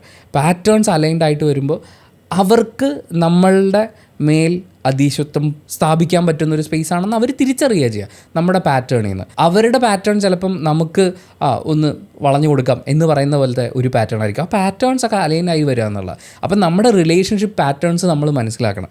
അതിന് നമ്മുടെ ചൈൽഡ്ഹുഡ് മുതൽ നമ്മളെങ്ങനെയാണ് ട്രീറ്റ് ചെയ്യപ്പെട്ടത്, നമ്മളെങ്ങനെയാണ് ഈ ലോകത്തിനെ നോക്കിക്കാണുന്നത്, നമ്മുടെ ഉള്ളിനുള്ളിൽ കിടക്കുന്ന ട്രോമാസ് അല്ലെങ്കിൽ ആ മുറിവുകൾ എന്തൊക്കെയാണ്, ഇതൊക്കെ കണ്ടെത്തി നമ്മളൊന്ന് സോൾവ് ചെയ്യേണ്ടതുണ്ട്. അല്ലാത്ത പക്ഷം നമ്മൾ ബൗണ്ടറി സെറ്റ് ചെയ്യില്ല. ബൗണ്ടറി സെറ്റ് ചെയ്യാത്ത പക്ഷം റെഡ് ഫ്ലാഗുകൾ ഒരുപാട് നമ്മുടെ ബൗണ്ടറിക്കകത്ത് കയറി പലരും കുത്തും. പല റിലേഷൻഷിപ്പുകളുടെയും അവകാശം പറഞ്ഞുകൊണ്ട് ഒരുപാട് ടോക്സിക് എലമെൻറ്റ്സ് നമ്മളങ്ങ് സഹിക്കും. എന്നിട്ട് അവസാനം നമ്മൾ ഡ്രെയിൻഡായി വറ്റി വരണ്ട് ഒരു മരുഭൂമിയുടെ നടുക്ക് ഏത് സൈഡിലേക്ക് നോക്കിയാലും മണൽ മാത്രമുള്ള അങ്ങനത്തെ ഒരു സ്പേസിൽ പെട്ടുപോകും. ഒരിറ്റ് വെള്ളം, ഒരിറ്റ് സ്നേഹം എന്ന് പറഞ്ഞിട്ട് ആ ഇറ്റ് ആര് തരുന്നോ അയാളുടെ അടിമയായിട്ട് നമ്മളവിടെ കിടക്കും. ചിലപ്പം ഒരു 10 മീറ്റർ അപ്പുറത്ത് ഒരു കുളം ഉണ്ടാകും, പക്ഷെ നമ്മൾ കാണില്ല. കാരണം നമ്മൾ അവിടെ വറ്റി വരണ്ട് കിടക്കുകയാണ്. അങ്ങനൊരു അവസ്ഥ ഒരാൾക്ക് ഉണ്ടാവരുത്. അവിടെ നമ്മൾ ഈ പറയുന്ന ഓരോ ടേംസിനെയും മനസ്സിലാക്കുകയും ഐഡൻറ്റിഫൈ ചെയ്യാൻ വേണമെന്ന് തോന്നുന്നു. ഇതിനിടയ്ക്ക് ഞാനൊരു കാര്യം പറഞ്ഞോട്ടെ. ഇത് സത്യം പറഞ്ഞാൽ ഡിസ്ക്ലെയിമറായിട്ട് പറയേണ്ടതായിരുന്നു, പക്ഷേ ഇത്രയും സംസാരിച്ച് വന്നപ്പോഴാണ് അത് ഓർത്തത്. ചില കമൻറ്റ്സ് ഡിലീറ്റ് ചെയ്യേണ്ടി വരാറുണ്ട്. അത് പ്രശ്നകരമായിട്ടുള്ള കമൻറ്റ്സ് ആണ്. അത് എന്തുകൊണ്ടാണെന്ന് പറഞ്ഞാൽ, ഇപ്പം ഞാനാണെങ്കിലും ഉണ്ണിയാണെങ്കിലും ഞങ്ങളുടെ എക്സ്പീരിയൻസസ് ഷെയർ ചെയ്യുന്ന സമയത്ത് നമ്മുടെ ഇത്രയും നാളത്തെ ജീവിത അനുഭവങ്ങളിൽ നിന്ന് നമ്മൾ ലേൺ ചെയ്തിട്ടുള്ള കാര്യങ്ങളാണ്. അതിൻ്റെ അർത്ഥം നമ്മൾ ഇത്രയും നാൾ നമുക്കുണ്ടായിരുന്ന പ്രണയങ്ങളാണെങ്കിലും ബന്ധങ്ങളാണെങ്കിലും ഒക്കെ അതിന് നമ്മുടെ ഓപ്പോസിറ്റ് സൈഡിലിരുന്ന വ്യക്തികൾ ഏറ്റവും മോശമായിട്ടുള്ള വ്യക്തികളായിരുന്നു, അവരൊട്ടും കൊള്ളാത്ത ആൾക്കാരാണ്, അവർ കാരണം മാത്രമാണ് നമ്മുടെ റിലേഷൻഷിപ്പിൽ പ്രശ്നങ്ങൾ ഉണ്ടായത് എന്നൊന്നുമല്ല. ഇതിനകത്ത് ഞങ്ങൾ റിയലൈസ് ചെയ്ത പല കാര്യങ്ങളും, എനിക്ക് മിസ്റ്റേക്സ് പറ്റിയിട്ടുണ്ട്, അത് ഞാൻ റിയലൈസ് ചെയ്യുന്നുണ്ട്. അപ്പോൾ ഇതെല്ലാം കൂടി ചേർത്ത് വെച്ചിട്ടാണ് നമ്മൾ നിങ്ങളോട് സംസാരിക്കുന്നത്. ദയവ് ചെയ്തിട്ട് ഇനി നമ്മളെന്നല്ല, വേറെ ആര് സംസാരിച്ചാലും നിങ്ങൾ പഴയ കാല ആൾക്കാരിലേക്ക് പോയിട്ട് ഓക്കെ അപ്പോൾ ഇന്ന ആൾ ഇന്നതായിരുന്നു അതുകൊണ്ടാണ് ശ്രുതി ഇങ്ങനെ പറഞ്ഞത്, അല്ലെങ്കിൽ ഇന്ന ആൾ ഇന്ന സ്വഭാവമുള്ള ആളാണ് അതുകൊണ്ടാണ് ഉണ്ണി ഇങ്ങനെ പറഞ്ഞത് എന്ന് കരുതി അസ്യൂം ചെയ്യല്ലേ. അങ്ങനെ നമുക്ക് സംസാരിക്കാനാണെന്നുണ്ടെങ്കിൽ നമ്മൾ എല്ലാവരെ കൊണ്ടും സാധിക്കും. പക്ഷേ നമ്മൾ നമ്മുടെ മിസ്റ്റേക്സും കൂടി റിയലൈസ് ചെയ്യുക, നമുക്ക് എവിടെയാണ് വീഴ്ച പറ്റിയത്. എല്ലാ മനുഷ്യർക്കും പ്രശ്നങ്ങളുണ്ടായിരിക്കും. അത് മനസ്സിലാക്കി തിരുത്തി ഒരുമിച്ച് മുന്നോട്ടേക്ക് പോകാൻ പറ്റുന്ന ആൾക്കാരാണെങ്കിൽ മാത്രമേ ഒരു റിലേഷൻഷിപ്പ് മുന്നോട്ടേക്ക് പോകുള്ളൂ. അല്ലാത്ത പക്ഷം നമ്മൾ പറയുന്നതൊക്കെ നമുക്കുണ്ടായിട്ടുള്ള റിയലൈസേഷൻസ് ആണ്. അതിനർത്ഥം നമ്മൾ ഒരു ബന്ധത്തിൽ പൂർണ്ണമായും ശരിയായിരുന്നെന്നോ നമ്മളിത് അപ്പുറത്തിരിക്കുന്ന വ്യക്തിയെ കുറ്റം പറയുകയാണെന്നോ അല്ല. അങ്ങനെ ദയവ് ചെയ്ത് നിങ്ങൾ എടുക്കരുത്. അങ്ങനെ ഒരു വ്യക്തിയെയും അസ്യൂം ചെയ്തിട്ട് ഒരു കുറ്റം ഒരാളുടെ മേലെ അടിച്ചേൽപ്പിക്കുകയും ചെയ്യരുത് കേട്ടോ. പലപ്പോഴും കമൻസ് കാണുമ്പോൾ പല ആൾക്കാരുടെയും പേരുകൾ നമ്മൾ കമൻസിലേക്ക് പലരും വലിച്ചഴിക്കുന്ന സമയത്ത് ഇത്രയൊക്കെ നിങ്ങളുടെ ചിന്താഗതി വളർന്നിട്ടുള്ളൂ എന്നാണ് നമുക്ക് തോന്നുക. അതെ, ആ കമന്റ് ഇടുന്ന വ്യക്തികളെ മാത്രം കേട്ടോ പറഞ്ഞത്. അതൊരു വളരെ മോശമായിട്ടുള്ളൊരു കാര്യമാണ്. നമ്മൾ പറയുന്നതിനെ നമ്മുടെ എക്സ്പീരിയൻസസ് ആയിട്ട് മാത്രം എടുക്കുക. ഞാനിപ്പോൾ ഒരു റിലേഷൻഷിപ്പ് റിലേറ്റഡ് ഒരു കാര്യം സംസാരിക്കുമ്പോൾ അത് ഒരു പെർട്ടിക്കുലർ വ്യക്തിയെക്കുറിച്ചിട്ടല്ല. എൻ്റെ ജീവിതത്തിൽ ഒരുപാട് റിലേഷൻഷിപ്പുകൾ ഉണ്ടായിട്ടുണ്ട്, പല തരത്തിൽ ഉള്ള റിലേഷൻഷിപ്പുകൾ ഉണ്ടായിട്ടുണ്ട്. അതിൽ നിന്നൊക്കെ കിട്ടിയിട്ടുള്ള പല പല കാര്യങ്ങൾ മിക്സ് ചെയ്തിട്ടാണ് നമ്മൾ സംസാരിക്കുന്നത്. അപ്പോൾ ഈ അസ്യൂം ചെയ്യുക എന്ന് പറയുന്നത് അത് നിങ്ങൾ സ്വന്തം ജീവിതത്തിലും ചെയ്യരുതെന്നേ ഞാൻ പറയുള്ളൂ. നമുക്കിപ്പോൾ ഇങ്ങനൊരു സിറ്റുവേഷൻ ഉണ്ടായി, അല്ലെങ്കിൽ നമ്മുടെ അവസ്ഥ ഇതാണ്, അപ്പോൾ അത് ഇന്ന ആൾ കാരണമാണ് ഇങ്ങനെയാണ് എന്ന് പറഞ്ഞ് അസ്യൂം ചെയ്യാതിരിക്കുക. അസ്യൂം ചെയ്യുന്നത് ഒരിക്കലും ഒരു നല്ല റിസൾട്ട് ഉണ്ടാക്കില്ല. ആൻഡ് സയൻറ്റിഫിക്കലി വളരെ മോശമായിട്ടുള്ളൊരു കാര്യമാണ്. അപ്പോൾ നിങ്ങൾ അസ്യൂം ചെയ്യാതിരിക്കും. അങ്ങനെയുള്ള കമൻറ്റുകൾ ഇനിയും കണ്ടു കഴിഞ്ഞാൽ നമ്മൾ ഇനിയും ഡിലീറ്റ് ചെയ്യും. ഇനി നമ്മുടെ അടുത്ത് ഈ ടോപ്പിക്ക് ചെയ്യാൻ പറഞ്ഞ സമയത്ത് ആൾക്കാർ ചോദിച്ചത് ഞങ്ങൾക്ക് രണ്ടുപേർക്കും എന്താണ് ഞങ്ങളൊരു റിലേഷൻഷിപ്പിൽ റെഡ് ഫ്ലാഗ്സ് ആയിട്ട് കാണുന്നത് എന്നുള്ളത്, അതും കൂടി ഒന്ന് ഷെയർ ചെയ്യാമോ എന്ന് ചോദിച്ചിട്ടുണ്ടായിരുന്നു. അത് പറയുന്നതിന് മുന്നേ പറയട്ടെ, ഇത് പേഴ്സണലായിട്ടുള്ള കാര്യമാണ്. അതായത് എനിക്ക് റെഡ് ഫ്ലാഗ് എന്ന് ഒരു റിലേഷൻഷിപ്പിൽ ഞാൻ കൺസിഡർ ചെയ്യുന്ന ഒരു കാര്യം ഉണ്ണിക്ക് റെഡ് ഫ്ലാഗ് ആയിരിക്കില്ല. ഞാൻ പറയുന്ന ഒരു കാര്യം, എൻ്റെ ഒരു റെഡ് ഫ്ലാഗ് എന്ന് പറയുന്നത്, അല്ലെങ്കിൽ ഞാൻ ഗ്രീൻ ഫോറസ്റ്റ് ആയിട്ട് കാണുന്നൊരു കാര്യം ഒരുപക്ഷെ നിങ്ങൾക്കൊരു റെഡ് ഫ്ലാഗ് ആയിരിക്കും. അപ്പോൾ ഈ വ്യത്യസ്തത ഇതിനകത്തുണ്ട്. അപ്പോൾ അതൊന്ന് മനസ്സിൽ വെച്ചിട്ട് മാത്രമേ ഇനി നമ്മൾ പറയുന്ന പോയിന്റ്സ് കാണാവൂ കേട്ടോ. ഉണ്ണി പറയുന്നോ ആദ്യം വരണം അതോ ഞാൻ പറയണോ? ഓരോന്നോരോന്നായിട്ടാണ് ചുമ്മാ ജസ്റ്റ് നമുക്ക് റാൻഡമായിട്ട് ഇങ്ങനെ സംസാരിക്കാം. എനിക്കിങ്ങനെ പെട്ടെന്ന് ചോദിക്കുമ്പോൾ ഇതുവരെയുള്ള, ഞാൻ പറഞ്ഞില്ലേ, ഇതുവരെയുള്ള ബന്ധങ്ങളിൽ നിന്നും നമ്മൾ തിരിച്ചറിഞ്ഞ ഓക്കെ എനിക്ക് ഇന്നത്. ഇതുവരെയുള്ള ബന്ധം എന്ന് പറയുമ്പോൾ എൻ്റെ ബന്ധം മാത്രമല്ല കേട്ടോ, എൻ്റെ അച്ഛൻ്റെ അമ്മയുടെയും റിലേഷൻഷിപ്പ് ഞാൻ കണ്ടിട്ടുണ്ട്, മാമി ബന്ധങ്ങൾ ഞാൻ കണ്ടിട്ടുണ്ട്, എൻ്റെ സുഹൃത്തുക്കളുടെ വിവാഹ ബന്ധം ഞാൻ കണ്ടിട്ടുണ്ട്. അങ്ങനെ ഒരുപാട് ബന്ധങ്ങളുണ്ട്. അതിൽ എനിക്ക് ഫീൽ ചെയ്തിട്ടുള്ള വളരെ മോശമായിട്ടുള്ളൊരു കാര്യം എന്ന് പറഞ്ഞു കഴിഞ്ഞാൽ വഴക്ക്, അല്ലെങ്കിൽ നമുക്കുള്ള ഒരു ഡിസഗ്രിമെൻറ്റ് എല്ലാവരും കേൾക്കുക. അതായത് ഒരു കപ്പിളിൻ്റെ ഇടയിലുള്ള ഒരു പ്രശ്നമാണ്. അതിൽ നമ്മൾ പല രീതിയിൽ ഇമോഷണലി ഡിസ്റ്റർബ്ഡ് ആയിട്ടുണ്ടാവും. ഞാൻ പറയുന്നത് ഇത്രയും കാലം ഒരു 4-5 വർഷമൊക്കെ അനുഭവിച്ച് ലെവലായി നിൽക്കുന്ന ഒരാളുടെ പൊട്ടിത്തെറിയെക്കുറിച്ചല്ല പറയുന്നത്. നമുക്കൊരു ചെറിയ ഡിസഗ്രിമെൻ്റ് ഒക്കെ ഉണ്ടാകുന്ന സമയത്ത് ഇത് ഷൗട്ട് ചെയ്ത് നാട്ടുകാരെ അറിയിക്കുന്ന ഒരു പാറ്റേൺ ഉണ്ട്. അത് പല ആളുകൾക്കിടയിലുണ്ട്. ഈ കാമുകന്മാർ, ഭാര്യ ഭർത്താക്കന്മാർ, ചിലപ്പോൾ സുഹൃത്തുക്കളുടെ ഇടയിൽ ഷൗട്ട് ചെയ്യല്ലേ, പറയാനുള്ള സമാധാനമായിട്ട് പറയും. നമുക്കത് സംസാരിക്കാം. അങ്ങനെ ഒട്ടും സംസാരിക്കാൻ പറ്റാത്ത ഒരാളാണെന്നുണ്ടെങ്കിൽ നമ്മളെങ്ങനെയാണ് അങ്ങനെ ജീവിക്കുക? പല ആളുകളെ ഞാൻ കണ്ടിട്ടുണ്ട്. റെയിൽവേ സ്റ്റേഷനിൽ നിൽക്കുന്ന സമയത്ത്, ബസ് സ്റ്റാൻഡിൽ നിൽക്കുന്ന സമയത്ത് ഭാര്യയുടെ അടുത്ത് അനാവശ്യമായിട്ട് ഷൗട്ട് ചെയ്യുന്ന ഭർത്താക്കന്മാരെ കണ്ടിട്ടുണ്ട്, നേരെ തിരിച്ച് ചെയ്യുന്ന ആൾക്കാരെ കണ്ടിട്ടുണ്ട്. നിങ്ങൾക്ക് സമാധാനമായിട്ട് സംസാരിച്ചൂടെ?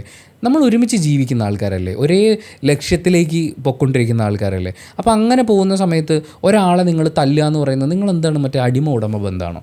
അങ്ങനെയല്ലല്ലോ അത് പോകേണ്ടത്. അതെനിക്ക് ഭയങ്കര, അങ്ങനെ ഒരാൾ നിങ്ങളോട് സംസാരിക്കുന്നുണ്ടെങ്കിൽ ആദ്യം മാന്യമായിട്ട് പറയാം, എന്നെ ഇങ്ങനെ പൊതുസ്ഥലത്ത് വെച്ചിട്ട് ഷൗട്ട് ചെയ്യുന്ന പരിപാടി എനിക്കിഷ്ടമല്ല. അങ്ങനെ ഒച്ചത്തിൽ വഴക്ക് പറയേണ്ട, അല്ലെങ്കിൽ എനിക്ക് തിരിച്ചും അങ്ങനെ ഷൗട്ട് ചെയ്യാമല്ലോ. ഞാൻ അങ്ങനെ ഷൗട്ട് ചെയ്യുന്ന ആളല്ല, അതുകൊണ്ട് എൻ്റെ അടുത്ത് ഷൗട്ട് ചെയ്യരുത്. നമുക്ക് സമാധാനമായിട്ട് ഇരുന്ന് സംസാരിക്കാം, സംസാരിച്ച് സെറ്റിലാക്കാം. അതൊരു വലിയ റെഡ് ഫ്ലാഗ് ആയിട്ട് എനിക്ക് ഫീൽ ചെയ്തിട്ടുണ്ട്. ഇല്ല, ടഫായിട്ടുള്ളതല്ല. ഞാൻ ഒരു ബേസ് പറയാം. നമ്മൾ ഈ മറ്റേ ഫൗണ്ടേഷൻ എന്നൊക്കെ പറയില്ലേ, അതുപോലെ എനിക്ക് മറ്റേ കല്ലിടുന്ന പരിപാടിയാണ്. എനിക്ക് റെസ്പെക്റ്റ്, ഞാൻ ഇനി എന്ത് പോയിൻറ്റ്സ് പറഞ്ഞാലും ഇത് കഴിഞ്ഞിട്ട് മാത്രമേ വരുള്ളൂ. റെസ്പെക്റ്റ് ഇല്ലാതെ ബിഹേവ് ചെയ്യുക എന്ന് പറയുന്നത് എനിക്ക് പ്രശ്നമാണ്. അത് ഞാൻ പറയുന്ന എല്ലാ പോയിൻറ്റ്സിലും റിഫ്ലക്റ്റ് ചെയ്യുന്ന ഒരു കോമൺ ഫാക്ടർ എന്ന് പറയുന്നത് റെസ്പെക്റ്റ് ആയിരിക്കും. എനിക്ക് റെഡ് ഫ്ലാഗ് എന്ന് തോന്നുന്ന ഒരു കാര്യം എന്ന് പറയുന്നത് കമ്മ്യൂണിക്കേഷൻ ഒരു സ്പേസ് തരാത്തത് എനിക്കൊരു റെഡ് ഫ്ലാഗാണ്. അത് എന്നെ സംബന്ധിച്ചിടത്തോളമാണ്. കാരണം ഞാൻ എൻ്റെ എല്ലാ ഇമോഷൻസും കമ്മ്യൂണിക്കേറ്റ് ചെയ്യുന്ന ഒരാളാണ്. വെർബലി കമ്മ്യൂണിക്കേറ്റ് ചെയ്യും.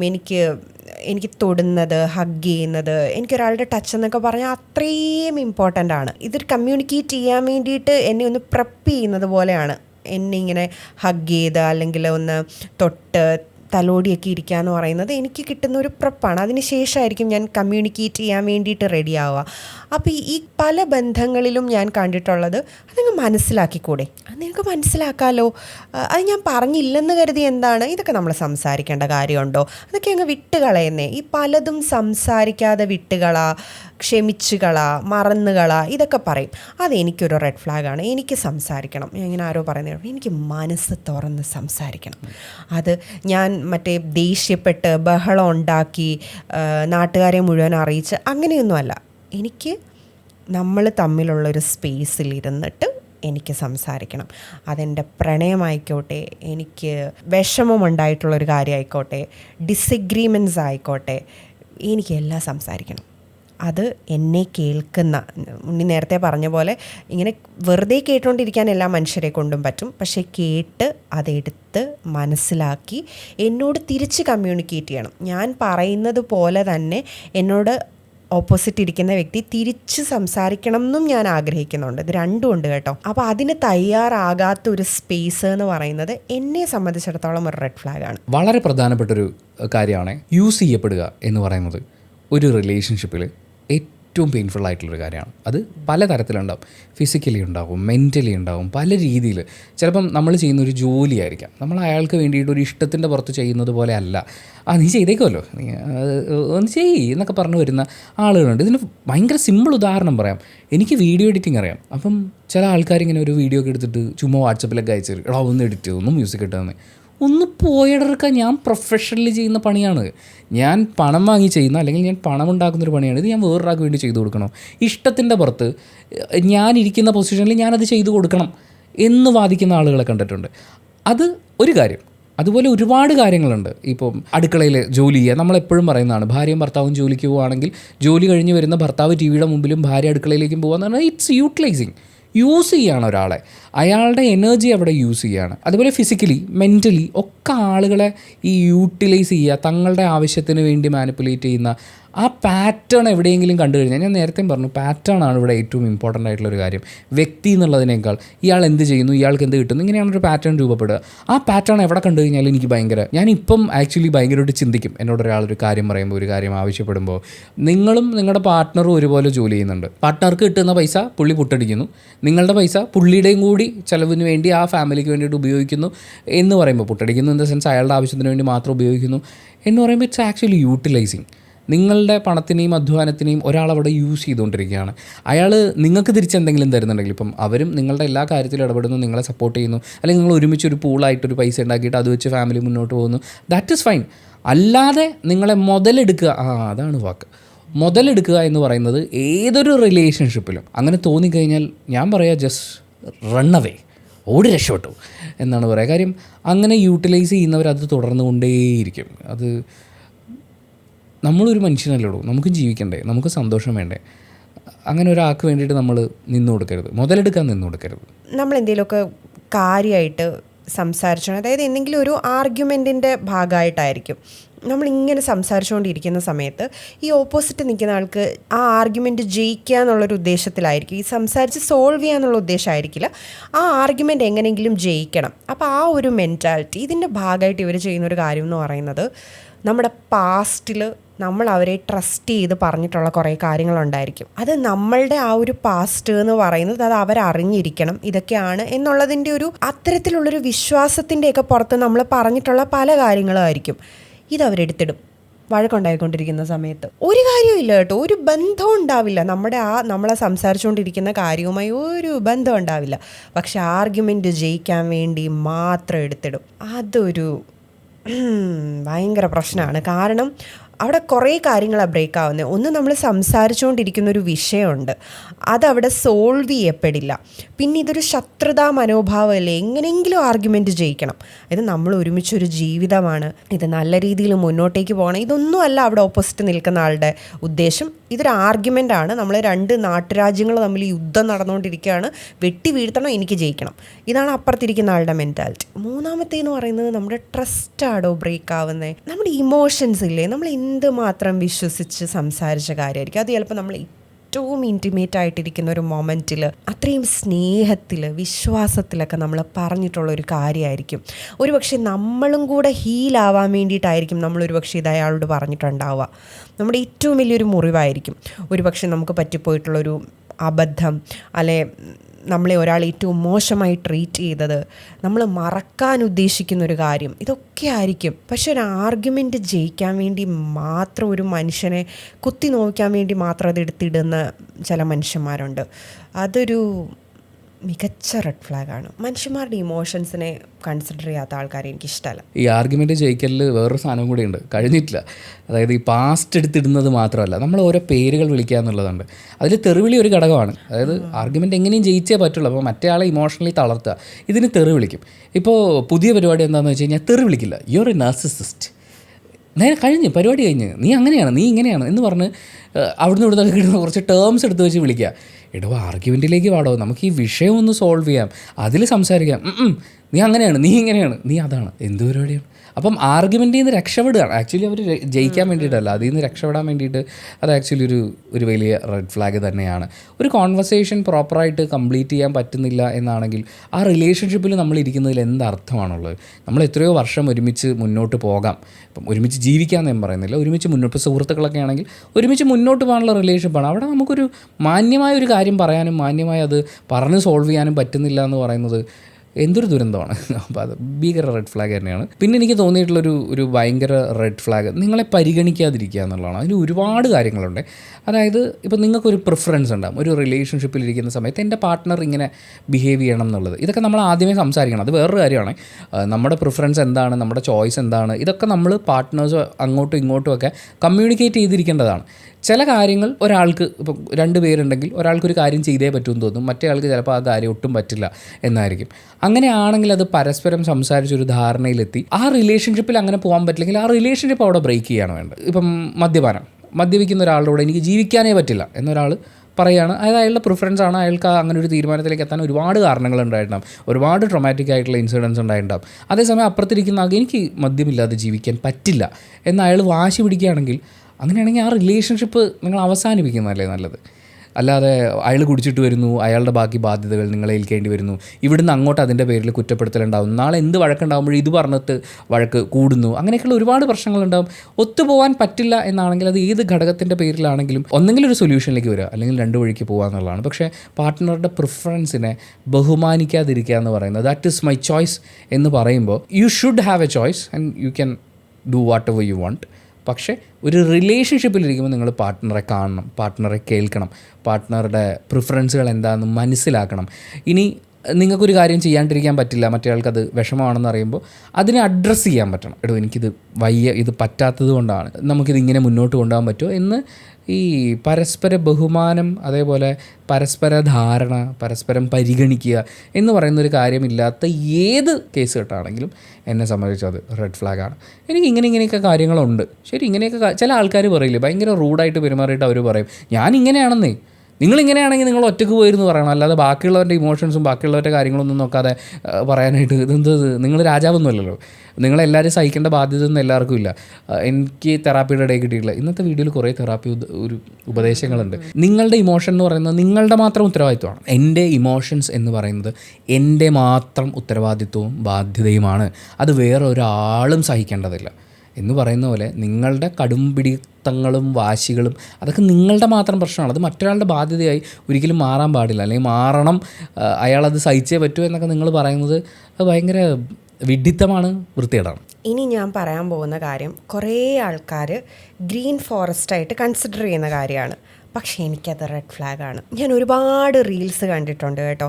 ഞാൻ കംപ്ലീറ്റായിട്ട് 100% ഞാൻ അവരുടെ ചോയ്സസിനെ റെസ്പെക്റ്റ് ചെയ്തുകൊണ്ടാണ് സംസാരിക്കുന്നത്. പക്ഷേ എനിക്കത് റെഡ് ഫ്ലാഗാണ്. അതായത് നമ്മുടെ എല്ലാ കാര്യങ്ങളും ഇങ്ങനെ ചെയ്തു തരാം. ഇപ്പം ഒക്കേഷണലി ഒക്കെ നമുക്കത് മനസ്സിലാക്കാൻ പറ്റും. നമ്മൾ എവിടെയെങ്കിലും പോകുന്നു, ഇപ്പം കാറിൽ ചെന്ന് ഇറങ്ങുന്നു, നമ്മുടെ ഡോറ് തുറക്കുന്നു, നമ്മളെ കൈപിടിച്ച് പുറത്തേക്ക് ഇറക്കുന്നു, നമ്മുടെ ബാഗ് പിടിക്കുന്നു, അങ്ങനെ അങ്ങനെ കംപ്ലീറ്റായിട്ട് നമ്മുടെ എല്ലാ കാര്യങ്ങളും ചെയ്തു തരുന്ന അങ്ങനെ കാണുമ്പോൾ എനിക്ക് എൻ്റെ കാര്യങ്ങളൊക്കെ എനിക്ക് തന്നെ ചെയ്യണം. റിലേഷൻഷിപ്പ് കോച്ച് എന്ന് വിളിക്കുന്നൊരു പുള്ളി നമ്മളൊരു റീൽ റിയാക്ഷനിൽ എടുത്തിട്ടുണ്ടായിരുന്നു. പുള്ളിയെ തന്നെ വിളിക്കുന്നത് റിലേഷൻഷിപ്പ് കോച്ച് എന്നാണ്. എന്നിട്ട് പുള്ളി പറയുന്നത് നമ്മൾ ഈ പെമ്പിള്ളാരെയൊക്കെ കുട്ടികളെ പോലെ ട്രീറ്റ് ചെയ്യണം എന്നേ. അവർക്ക് നമ്മൾ ക്യൂട്ടല്ലേ അവർ, അപ്പോൾ അവരെ നമ്മളിങ്ങനെ കൊഞ്ചിക്കണം. അവള് പറയുന്നതെല്ലാം ശരിയാണെന്ന്. അതെ, അവൾ പറയുന്നത് എല്ലാം അങ്ങ് ശരിയാണെന്ന് പറഞ്ഞു കൊടുത്തേക്കണം. അവളെ എല്ലാ കാര്യങ്ങളും നമ്മൾ ചെയ്തിട്ട് പുള്ളി പറയുന്നത് കേട്ടാൽ തോന്നുന്നു നമ്മൾ ഡയപ്പർ വരെ പെമ്പിള്ളാരെ മാറ്റി കൊടുക്കണം എന്ന്. അത്തരത്തിലാണ് പുള്ളി സംസാരിക്കുക.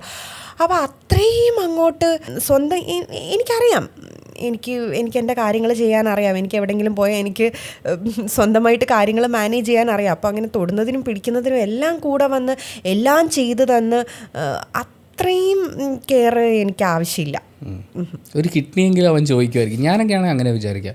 പെട്ടെന്നൊരു സുപ്രഭാതത്തിൽ നമുക്ക് പെട്ടെന്ന് കുറച്ച് കെയർ തരുന്നു എന്ന് പറയുന്നത് അങ്ങനെ കെയർ ചെയ്ത് കൊണ്ടു നടക്കുന്ന ഈ പറയുന്ന കൊറിയൻ സിനിമയിൽ നിന്ന് ഇറങ്ങി വരുന്ന നായകൻ ചിലപ്പം ഉണ്ടാവുമായിരിക്കും. അങ്ങനത്തെ ആളുകളുണ്ടാവാം. അങ്ങനെയുള്ള ആൾ വേണമെന്ന് ആഗ്രഹിക്കുന്ന ആളുകളുണ്ടാകും. അതൊക്കെ നമ്മൾ സമ്മതിക്കുന്നു. പക്ഷേ പെട്ടെന്നൊരു സുപ്രഭാതത്തിൽ അങ്ങനെ ഒരു കെയറൊക്കെ കാണിച്ചാൽ ഞാൻ ഇരിക്കും, നിനക്ക് കിഡ്നിയാണോ കണ്ണാണോ വേണ്ടത് എന്ന് ചോദിക്കാൻ തോന്നിപ്പോകുന്ന പോലെ ഞാൻ അങ്ങനെ ഒരു സംശയദൃഷ്ടിയോട് കൂടിയേ കാണുള്ളൂ. അങ്ങനെ ഇഷ്ടപ്പെടുന്ന, അങ്ങനെ ട്രീറ്റ് ചെയ്യപ്പെടണം എന്ന് ഇഷ്ടപ്പെടുന്ന, അങ്ങനെ ട്രീറ്റ് ചെയ്യാൻ ഇഷ്ടപ്പെടുന്ന ആൾക്കാരുണ്ടായിരിക്കും. പക്ഷേ എന്നെ സംബന്ധിച്ചിടത്തോളം അത് കുറച്ചൊരു ഓവർവെൽമിംഗ് ആണ്.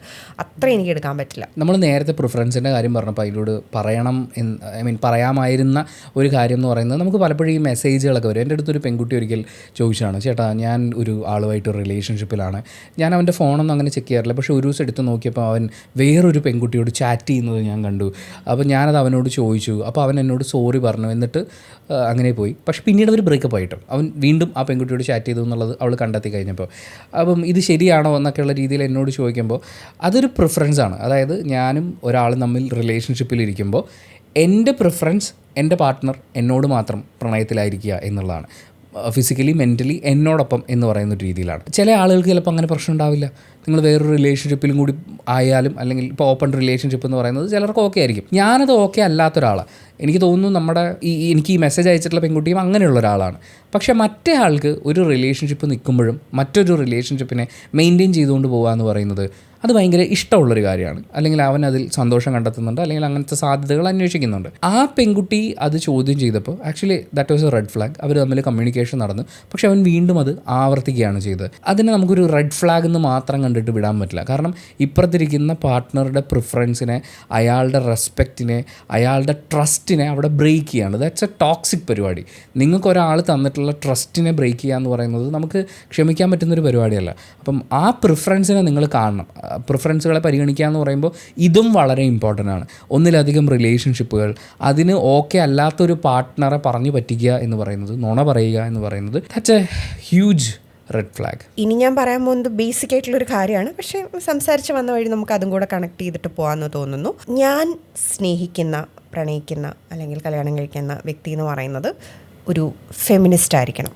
അതെനിക്ക് ഇമ്പോർട്ടൻ്റാണ്. അത് കഴിഞ്ഞ ദിവസം ഒരു റീല് കണ്ടിട്ടുണ്ടായിരുന്നേ. ഒരു പെൺകുട്ടി, നിങ്ങൾക്കൊരു പയ്യനോട് ക്രഷ് തോന്നുകയാണെങ്കിൽ അവനോട് ഈക്വാലിറ്റിയെക്കുറിച്ചും ഫെമിനിസത്തെക്കുറിച്ചും ജെൻഡർ ഈക്വാലിറ്റിയെക്കുറിച്ചും ഒക്കെ ഒന്ന് സംസാരിച്ച് കഴിയുമ്പോൾ ആ ക്രഷ് അങ്ങ് പൊക്കോളും. ക്രഷ് വേണോ വേണ്ടയോ എന്നുള്ളത് പിന്നീട് നിങ്ങൾക്ക് തീരുമാനിക്കാം. ലുക്ക് മാത്രം കണ്ടിട്ട് ഒരു ക്രഷിലേക്ക് പോകരുതെന്ന് പറഞ്ഞിട്ടുണ്ടായിരുന്നു. അല്ല, ഈ ഫെമിനിസം വേണ്ട, ഈക്വാലിറ്റി മതി എന്നൊക്കെ പറയുന്ന ഒരാളാണെങ്കിൽ നമുക്ക് ചേട്ടാ രണ്ടും ഒന്നാണ് കേട്ടോ എന്നൊക്കെ നമുക്ക് വേണേൽ പറഞ്ഞ് മനസ്സിലാക്കി കൊടുക്കാനുള്ളൊരു സ്പേസ് ഉണ്ട്. ചിലപ്പോൾ അവർക്ക് ആ ഫെമിനിസം എന്നുള്ള പേര് അവരെ കടിക്കുമോ എന്നുള്ളൊരു പേടിയായിരിക്കും. അത് അതൊക്കെ നമുക്ക് സംസാരിക്കാൻ പറ്റുന്നൊരു കാര്യമാണ്. പക്ഷേ ഇതെന്താണെന്നറിയോ, നമ്മളൊരു റിലേഷൻഷിപ്പിൽ, അത് ഏത് കൈൻഡ് ഓഫ് റിലേഷൻഷിപ്പിൽ ഇരുന്നാലും നമ്മൾ കുറേ ആൾക്കാർ സംസാരിക്കുന്ന ഒരു കാര്യമാണ്, വളരെ കണക്ട് ചെയ്യാൻ പറ്റുന്നൊരു പോയിന്റ് എന്ന് പറയുന്നത് നമുക്ക് ഒരുമിച്ച് ഗ്രോ ചെയ്യാൻ പറ്റണം. ഒരു റിലേഷൻഷിപ്പിൽ 2 വ്യക്തികൾ അല്ലെങ്കിൽ എത്ര വ്യക്തികൾ, ഇപ്പം അത് ഫ്രണ്ട്ഷിപ്പ് ആയിക്കോട്ടെ, ഒരു ലവ് റിലേഷൻഷിപ്പ് ആയിക്കോട്ടെ, എന്തുമായാലും അതിനകത്തുള്ള എല്ലാ മനുഷ്യർക്കും ഒരുപോലെ ഗ്രോ ചെയ്യാൻ പറ്റണ്ടേ. ഒരാളിരുന്നിട്ട് എല്ലാം സാക്രിഫൈസ് ചെയ്തൊരു റിലേഷൻഷിപ്പിലേക്ക് വരിക, അത് ഓപ്പോസിറ്റ് ഇരിക്കുന്ന ഒരാൾ മാത്രം ഗ്രോ ചെയ്തുകൊണ്ടേയിരിക്കുക എന്ന് പറയുമ്പം ഒന്ന് ചീഞ്ഞാലേ വേറൊന്നിന് വളമാകൂ എന്ന് പറയുന്നൊരു കോൺസെപ്റ്റാണ്. അതൊരു റിലേഷൻഷിപ്പിലും എനിക്കത് ഹെൽത്തി ആയിട്ട് തോന്നുന്നില്ല. എനിക്കങ്ങനെ ഒന്ന് ചീഞ്ഞ് വേറൊന്നിന് വളമായിട്ടുള്ളൊരു റിലേഷൻഷിപ്പ് ഞാൻ ആഗ്രഹിക്കുന്നില്ല. ഒരേപോലെ നമുക്ക് ഗ്രോ ചെയ്യാൻ പറ്റണം. അത് മെൻ്റലി ആയിക്കോട്ടെ, ഫിനാൻഷ്യലി ആയിക്കോട്ടെ. ഒരാളോട് നീ എല്ലാം സാക്രിഫൈസ് ചെയ്യണം, ഞാൻ ഇത്തിരി വളരട്ടെ എന്ന് പറയുന്ന ഒരു രീതി എനിക്കത്ര നന്നായിട്ട് തോന്നുന്നില്ല. അതുകൊണ്ട് he should be A feminist. ഈ ഒന്ന് ചീഞ്ഞ് മറ്റൊന്നിന് വളമാവുക എന്ന് പറയുന്നത് ആക്ച്വലി പാരസൈറ്റായിട്ട് ജീവിക്കുക എന്നുള്ളതാണ്, പരാത സസ്യമായി ജീവിക്കുക എന്നുള്ളതാണ്. മറ്റൊന്നിനെ എന്താ പറയുക, യൂട്ടിലൈസ് ചെയ്യുക. നമ്മൾ ആദ്യം പറഞ്ഞ ഒരു സാധനമൊക്കെ തന്നെയാണ്. അങ്ങനെ ഒരാളെ അയാളുടെ ജീവിതത്തിനെ യൂസ് ചെയ്ത്, പിന്നെ അതിൽ വേറൊരു കാര്യം എന്താ പറയുക, ഇത് രണ്ട് വ്യക്തികളായിട്ട് പിന്നെയും നമ്മൾ കാണുന്നതുകൊണ്ടാണ്. ഒരു കുടുംബം എന്നുള്ള രീതിയിലാണ് നമ്മൾ മുന്നോട്ട് പോകേണ്ടത്. അല്ലെങ്കിൽ ആസ് പാർട്ട്ണർഷിപ്പ് എന്ന് പറയുന്ന ഒരു കാര്യത്തിന് നമ്മളവിടെ ഇമ്പോർട്ടൻസ് കൊടുക്കുന്നുണ്ടെങ്കിൽ രണ്ടുപേരും ഒരുമിച്ച് വളരും. പക്ഷേ അത് മാറിയിട്ട് ഞാനാണും നീ പെണ്ണും എന്ന് പറയുന്നൊരു അവസ്ഥയിലേക്ക് വരുമ്പോഴാണ് ഈ ഒരു സംഭവം ഉള്ളത്. പിന്നെ എൻ്റെ ഒരു വലിയ റെഡ് ഫ്ലാഗ് എന്ന് പറയുന്നത് വർഗീയത പറയുക എന്നുള്ളതാണ്. അത് വളരെ സബ്റ്റിലായിട്ട് നമ്മുടെ ചുറ്റും നടക്കുന്നതാണ്. എന്തെങ്കിലുമൊക്കെ പറഞ്ഞു കഴിയുമ്പോഴേക്കും നമ്മുടെ ആൾക്കാരാണോ എന്ന് അന്വേഷിക്കുക, അവരേതാണ്, ഇതാണോ അതാണോ എന്ന് പറയുക, അവർ അങ്ങനെ ആയതുകൊണ്ട് അവർക്ക് ചില ബെനിഫിറ്റുകളുണ്ടെന്ന് വിശ്വസിക്കുക. ഇങ്ങനെയൊക്കെയുള്ള കുറേ കോൺവെർസേഷൻസ് പല ആളുകളോടും നടത്തേണ്ടി വന്നിട്ടുണ്ട്. അതായത് ജാതീയമായ വേർതിരിവുകൾ ഇവിടെ നിൽക്കുന്നതിൻ്റെ കാരണം ഇന്ന കാര്യങ്ങൾ കൊണ്ടാണ്, അവർക്ക് മേൽക്കോയ്മയുണ്ട് എന്ന് എന്നോട് വാദിച്ചിട്ടുള്ളൊരു പെൺകുട്ടിയുണ്ട്. അതേപോലെ അവരൊക്കെ ഇങ്ങനെയാണ് എന്ന് പറഞ്ഞ് മറ്റൊരു മതവിഭാഗത്തിനെ കുറിച്ച് സംസാരിച്ചിട്ടുള്ള ആളുകളുണ്ട്. ഈ ഒരു സാധനം എനിക്ക് ഭയങ്കര ബുദ്ധിമുട്ടുള്ളൊരു കാര്യമാണ്. വർഗീയത പറയുക, ആളുകളെ മാറ്റി സെപ്പറേറ്റ്. അതിപ്പം പ്രണയബന്ധം അല്ലെങ്കിൽ വിവാഹബന്ധം എന്ന് പറയുന്ന ബന്ധത്തിൽ മാത്രമല്ല, എല്ലാത്തരം ബന്ധങ്ങളിലും ഞാൻ കാണുന്നൊരു ഭീകര റെഡ് ഫ്ലാഗാണ് വർഗീയത പറയുക എന്നുള്ളത്. അല്ലെങ്കിൽ അത്തരം ചിന്തകളുണ്ടെന്ന് നമുക്ക് ചില കോൺവെർസേഷനിലും മനസ്സിലാവും, വർത്തമാനങ്ങളിലും മനസ്സിലാവും. ഭയങ്കര പാർഷ്യാലിറ്റി, അതിങ്ങനെ അറിയാതെ പുറത്തുനിന്ന് വരുമെന്നേ മനുഷ്യൻ്റെ കയ്യിൽ നിന്ന്. നമ്മൾ ഈ റെസ്പെക്റ്റ് ഒക്കെ പറഞ്ഞതുപോലെ ബേസിക് ആയിട്ടുള്ളൊരു കാര്യമാണ് ഓപ്പോസിറ്റ് ഇരിക്കുന്ന വ്യക്തിയെ മനസ്സിലാക്കുക, അവരുടെ സാഹചര്യം മനസ്സിലാക്കുക എന്നൊക്കെ പറയുന്നത്. നമ്മളെ ഭയങ്കരമായിട്ട് പ്രഷറൈസ് ചെയ്യുന്ന സിറ്റുവേഷൻസിൽ കൊണ്ടുവന്നെത്തിക്കുക, നമ്മൾ ഏത് അവസ്ഥയിലാണെന്ന് പോലും കൺസിഡർ ചെയ്യാതെ നമ്മളോട് ബിഹേവ് ചെയ്യുക, നമ്മൾ ഏത് അവസ്ഥയിലേക്കായി പോകും, ഇതൊക്കെ ഉണ്ടല്ലോ നമ്മുടെ പാസ്റ്റ്, പ്രസൻറ്റ്, ഫ്യൂച്ചർ, ഇതൊക്കെ മാറ്റർ അല്ലേ. അപ്പോൾ ഇതിനെ ഒന്നും കൺസിഡർ ചെയ്യാതെ അവരുടെ ഇമോഷൻസ് ഒന്ന് തീർക്കുക എന്നുള്ളത് വെച്ചിട്ട് മാത്രം നമ്മളോട് ബിഹേവ് ചെയ്യുന്ന ആൾക്കാരൊക്കെ ഉണ്ട്. അപ്പോൾ ഇതൊക്കെ റെഡ് ഫ്ലാഗ്സ് ആണ്. എന്നെ സംബന്ധിച്ചിടത്തോളം റെഡ് ഫ്ലാഗായിട്ട് സ്റ്റാർട്ട് ചെയ്യും. നമ്മളിത് പറയുന്നു, മനസ്സിലാക്കുന്നില്ല, പിന്നീടും അതിൽ തന്നെയാണ് നിങ്ങൾ, ആ റിലേഷൻഷിപ്പിൽ തന്നെയാണ് നിങ്ങൾ നിൽക്കുന്നതെങ്കിൽ ഇതൊരു ടോക്സിക് ബിഹേവിയറിലേക്കാണ് പിന്നീട് പോകുന്നത്. അങ്ങനെ നമ്മൾ സംസാരിക്കാൻ തുടങ്ങി കഴിഞ്ഞ് കഴിഞ്ഞാൽ നമുക്കിങ്ങനെ കുറേ പോയിന്റ് കിട്ടാൻ. ഞാൻ പറഞ്ഞിട്ട് നിങ്ങൾ ഇതിനെക്കുറിച്ച് ചിന്തിക്കണം, പറ്റിയാലൊന്ന് എഴുതി വെക്കണം. എൻ്റെ സൈക്കോളജിസ്റ്റൊക്കെ എന്നോട് പറയായിരുന്നു, നോട്ട് ഡൗൺ ചെയ്യണം, പെട്ടെന്ന് നമുക്ക് കിട്ടും. അപ്പോൾ ഒന്ന് എഴുതി വെച്ച് കഴിഞ്ഞാൽ പിന്നീട് നമുക്ക് തന്നെ അത് അനലൈസ് ചെയ്യാൻ വേണ്ടിയിട്ട് എളുപ്പമായിരിക്കും. അപ്പോൾ ഇന്ന കാര്യങ്ങളൊക്കെയാണ് എനിക്ക് പ്രശ്നം, അപ്പോൾ ഇന്ന കാര്യങ്ങളുള്ള സ്ഥലത്ത് നമുക്ക് പെട്ടെന്നൊരു പ്ലഷറോ കാര്യങ്ങളോ ഏതെങ്കിലും തരത്തിൽ കിട്ടിയാലും പിന്നീട് നമ്മൾ ഇതിനെ ഫേസ് ചെയ്യേണ്ടി വരും. അപ്പോൾ അതുകൊണ്ട് ആ റിലേഷൻഷിപ്പ് മുന്നോട്ടേക്ക് കൊണ്ടുപോകാത്തതാണ് നല്ലത് എന്ന തരത്തിൽ നമുക്ക് തന്നെ ഒരു ബോധ്യം വരാൻ വേണ്ടിയിട്ട് എല്ലാം നമ്മുടെ ഇഷ്ടങ്ങൾ, അതാണ് ബേസിക്കലി. എല്ലാം അറിഞ്ഞു, എല്ലാം പഠിച്ചു, അവസാനം നമുക്കെന്താ വേണ്ടതെന്ന് അറിഞ്ഞില്ലെങ്കിൽ കയ്യിൽ നിന്ന് പോയില്ലേ. യെസ്, എഴുത്തൊരു ഭയങ്കര ഹെൽപ്പുള്ളൊരു കാര്യമാണ്. ഇപ്പോൾ നമ്മൾ ഭയങ്കര കൺഫ്യൂസ്ഡ് ആവും, ഭയങ്കര ഇമോഷണലി എന്താണ് നമ്മളിപ്പോൾ അനുഭവിച്ചുകൊണ്ടിരിക്കുന്നതെന്ന് പോലും നമുക്ക് അറിയാൻ പറ്റാത്തൊരു മൊമെൻറ്റ് വരും. ഒരു പേനയും പേപ്പറും എടുക്കുക, എന്താണ് ഫീൽ ചെയ്യുന്നതെന്നുള്ളത് ഒന്ന് എഴുതുക, അതിലെ ഫീൽ ചെയ്യുന്ന ഇമോഷൻസ് എന്താണെന്ന് എഴുതുക, ആ ഇമോഷൻ കോസ് ചെയ്തിട്ടുള്ള ആ റീസൺ എന്താണെന്ന് എഴുതുക, ആ റീസണിലേക്ക് ലാൻഡ് ചെയ്ത സിറ്റുവേഷൻ എന്താണെന്ന് എഴുതുക. ഇത് നിങ്ങൾ എഴുതി കഴിയുമ്പോൾ നിങ്ങൾക്ക് തന്നെ മനസ്സിലാവും, ഇവിടെ ഇന്ന ഫാക്ടർ വന്നതാണ് എന്നെ ട്രിഗർ ചെയ്തത്, എന്നെ ഏറ്റവും കൂടുതൽ ഹിറ്റ് ചെയ്യുന്ന പ്രശ്നം ഇതാണ്. അതിന് കാരണമാവുന്നത് നിങ്ങളുടെ പാർട്ട്ണറാണ് എങ്കിൽ നിങ്ങൾ സംസാരിക്കാനുള്ള സ്പേസിൽ എനിക്കൊന്നും പറയാനില്ല, സംസാരിക്കണം, അത് തിരുത്തി മുന്നോട്ട് പോകാൻ ശ്രമിക്കണം. കാരണം നമ്മളെ മെൻ്റലി ഫിസിക്കലി ഒക്കെ ഭയങ്കര കൺഫ്യൂസ്ഡ് ആയിട്ടുള്ളൊരു സ്റ്റേറ്റിൽ കൊണ്ടെത്തിക്കുന്ന ഒരു പാർട്ട്ണർ എന്ന് പറഞ്ഞു കഴിഞ്ഞാൽ, അല്ലെങ്കിൽ ബിഹേവിയർ എന്ന് പറഞ്ഞു കഴിഞ്ഞാൽ അത് തിരുത്തപ്പെടണം. അപ്പോൾ അങ്ങനെ ഒരു സംസാരം ഉണ്ടാവുക, തിരുത്താൻ ശ്രമിക്കുക. ചിലപ്പോൾ നിങ്ങൾക്ക് പോലും അറിയില്ല ഈ റിലേഷൻഷിപ്പിൽ, ഇപ്പോൾ ഉള്ള റിലേഷൻഷിപ്പിൽ നിങ്ങളുടെ അവസ്ഥ എന്താണെന്ന് പോലും അറിയണ്ടാവില്ല. പേനയും പേപ്പറും എടുത്ത് എഴുതുക, അങ്ങനെ എഴുതിക്കൊണ്ടേയിരിക്കുക. എഴുതി വരുമ്പോൾ ഒരു ഘട്ടത്തിൽ നിങ്ങൾക്ക് മനസ്സിലാവും ഇവിടെ എന്താണ് നമ്മൾ ചെയ്യേണ്ടത്, എങ്ങനെയാണ് തിരുത്തേണ്ടത്. ചിലപ്പോൾ ആ എഴുതി വെച്ച കാര്യങ്ങളൊക്കെ ഒരു സൈക്കോളജിസ്റ്റിന് കിട്ടിക്കഴിഞ്ഞാൽ വളരെ ഈസി ആയിട്ട് ചിലപ്പോൾ നിങ്ങളെ ഹെൽപ്പ് ചെയ്യാൻ പറ്റിയേക്കും. അപ്പോൾ അങ്ങനെ ഒരു ഹാബിറ്റ് റിലേഷൻഷിപ്സും നിങ്ങളുടെ ഇമോഷണൽ കാര്യങ്ങളൊക്കെ, പണ്ട് ഡയറി എഴുതുക നല്ല കാര്യമാണെന്ന് പറയും, ഇപ്പോൾ ജേർണലിംഗ് എന്നാണ് പറയുക. അപ്പോൾ ആ ഒരു കാര്യം, എഴുത്ത് ഇസ് വെരി പവർഫുൾ. അതൊന്ന് ട്രൈ ചെയ്ത് നോക്കൂ. നമ്മൾ പലപ്പോഴും പറയില്ലേ, നമുക്ക് നമ്മളായിട്ടിരിക്കാൻ പറ്റണം ഒരു റിലേഷൻഷിപ്പിലെന്ന്. അങ്ങനെ നമുക്ക് നമ്മളായിട്ടിരിക്കാൻ പറ്റണമെന്നുണ്ടെങ്കിൽ നമ്മൾ എന്താണെന്ന് ആദ്യം നമ്മൾ അറിയണം. അതായത് ഈ നമ്മളായിട്ടിരിക്കുക എന്ന് പറഞ്ഞാൽ ഒരു 5 വർഷം നമ്മൾ കോൺസ്റ്റൻ്റായിട്ട് അതേപോലെ ഒരു മാറ്റം ഇല്ലാതിരിക്കുക എന്നുള്ളതല്ല. നമ്മുടെ ഇഷ്ടങ്ങൾ മാറും, നമ്മുടെ പ്രിഫറൻസസ് ചേഞ്ച് ആവും. പക്ഷേ നമ്മളത് അറിയണം, നമ്മുടെ ഇഷ്ടങ്ങൾ മാറുന്നത് നമ്മൾ അറിയണം, ഇതൊക്കെ ചേഞ്ച് ആവുന്നത് നമ്മൾ അറിയണം. ഇനി കോൺസ്റ്റൻ്റ് ആയിട്ട് എന്തെങ്കിലും കാര്യങ്ങൾ നിൽക്കുന്നുണ്ടെങ്കിൽ അത് നമ്മൾ അറിയണം. ഒക്കെ നമുക്കറിയാൻ പറ്റണം. നിങ്ങൾ ചിലപ്പം 5-10 വർഷം ഒരാളെ പ്രണയിച്ചതിന് ശേഷമായിരിക്കും കല്യാണം കഴിക്കുന്നത്. പക്ഷേ കല്യാണം കഴിച്ചതിന് ശേഷം ഒരുപാട് നാൾ ആ റിലേഷൻഷിപ്പിൽ നമുക്ക് അതേപോലെ മുന്നോട്ട് പോകാൻ പറ്റിയില്ല എന്ന് വരും. അതിന് പല കാരണങ്ങളുണ്ട്. അതിൽ ഒന്നെന്ന് പറയുന്നത് നമ്മൾ നേരത്തെ പറഞ്ഞ പോലെ നമ്മൾ ഓപ്പണായിട്ട് നമ്മളായിട്ട് അതിലിരിക്കുന്നില്ല. ഈ പറയുന്ന ഇംപ്രസ് ചെയ്യാൻ വേണ്ടിയിട്ടുള്ള കാര്യങ്ങൾ ചെയ്തുകൊണ്ട് നമ്മൾ അതിലിരിക്കുന്നതാണ് അതിൻ്റെ ഒരു മെയിൻ ഫാക്ടർ. സെക്കൻഡ് തിങ് എന്ന് പറയുന്നത് ഇതാണ്, നമ്മളിൽ ഉണ്ടാകുന്ന മാറ്റമാണ്. നമുക്കിപ്പോൾ ഒരു മൊമെൻറ്റിൽ നിങ്ങളൊരാളുമായിട്ട് പ്രണയത്തിലിരിക്കുന്ന സമയത്ത് നമ്മുടെ ഏറ്റവും വലിയ ആഗ്രഹം അയാളുമൊത്ത് നമ്മുടെ ജീവിതാവസാനം വരെ കഴിയണം എന്നുള്ളതായിരിക്കും. പക്ഷെ കുറച്ച് നാൾ കഴിയുമ്പോൾ മാറും. അതിനർത്ഥം നമ്മളൊരു മോശം വ്യക്തിയാണെന്നൊന്നും അല്ല, നമ്മൾ ഗ്രോ ചെയ്യുന്നതാണ്. ചിലപ്പോൾ ഒരുമിച്ച് ഗ്രോ ചെയ്യാൻ പറ്റുമായിരിക്കും, ചിലപ്പോൾ ആ ജേണി ഇടയ്ക്ക് വെച്ച് നിന്ന് പോയിന്ന് വരും. അവിടെ ഒക്കെയും നമുക്ക് നന്നായിട്ടൊരു റിലേഷൻഷിപ്പ് തുടങ്ങണമെങ്കിലും കൊണ്ടുപോകണമെങ്കിലും എൻഡ് ചെയ്യണമെങ്കിലും ഒക്കെ നമുക്ക് ഈ പറഞ്ഞ കാര്യങ്ങളൊക്കെ നമുക്ക് നമ്മളെക്കുറിച്ച് അറിയാൻ പറ്റണം. നമ്മൾ തുടക്കത്തിൽ പറഞ്ഞതുപോലെ ഡിസ്ലൈക്സ് എന്താണ്, റെഡ് ഫ്ലാഗ്സ് എന്താണ്, ടോക്സിസിറ്റി എന്താണ്, ഇതിൻ്റെയൊക്കെ വ്യത്യാസങ്ങളും നമുക്ക് അറിയാൻ പറ്റണം. അപ്പം മൊത്തത്തിലൊരു ഐഡിയ കിട്ടുക എന്നുള്ളതാണ്. ഇത്രയും ഐഡിയ ഒക്കെ കിട്ടിയാലും ചിലപ്പം അങ്ങനെയും വരാം കേട്ടോ. പക്ഷെ കുഴപ്പമില്ല, നമ്മൾ ഈ പറയുന്ന പോലെ വീണ് പോകാതിരിക്കും. വീണാലും നമ്മൾ എഴുന്നേക്കാൻ എപ്പോഴും പറ്റും. എത്ര വൈകിയാലും നമുക്ക് എണീക്കാൻ പറ്റും. പക്ഷേ വീണു എന്നുള്ള കാര്യം തിരിച്ചറിയുക എന്നുള്ളതാണ് ഏറ്റവും പ്രധാനം. വീണ് കിടക്കുന്ന കുഴിയുടെ ആഴം തിരിച്ചറിയുക എന്നുള്ളതാണ്. പക്ഷേ ആരെയും നമുക്ക് ഒരിക്കലും കുറ്റം പറയാൻ പറ്റില്ല.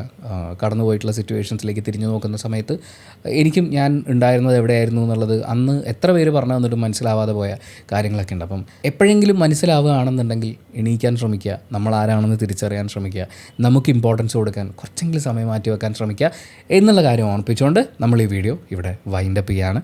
ഇതിലെന്തെങ്കിലും നിങ്ങൾക്ക് ഉപകാരപ്പെട്ടു എന്ന് തോന്നുകയാണെങ്കിൽ തീർച്ചയായും സബ്സ്ക്രൈബ് ചെയ്യുന്ന കാര്യം പരിഗണിക്കുക. പിന്നെ ഈ കാര്യത്തെക്കുറിച്ചുള്ള നിങ്ങളുടെ അഭിപ്രായങ്ങൾ പരസ്പര ബഹുമാനത്തോടെ ഇപ്പോൾ കമൻറ്റ് ബോക്സിൽ വേറൊരാളുടെ കമൻറ്റ് കാണുമ്പോൾ മോശമായിട്ട് പ്രതികരിക്കാത്ത രീതിയിൽ നല്ല ഭാഷയിൽ നിങ്ങളുടെ അഭിപ്രായങ്ങൾ കമൻറ്റ് ചെയ്യും എന്ന് അറിയാം. അത് അങ്ങനെ തന്നെ തുടരുമെന്ന് പ്രതീക്ഷിക്കുന്നു. And thank you so much for watching this video. Video ഇഷ്ടപ്പെട്ടാൽ ലൈക്ക് ചെയ്യുക, കമൻറ്റ് ചെയ്യുക, ഷെയർ ചെയ്യുക, സബ്സ്ക്രൈബ് ചെയ്യുന്ന കാര്യം പരിഗണിക്കുക.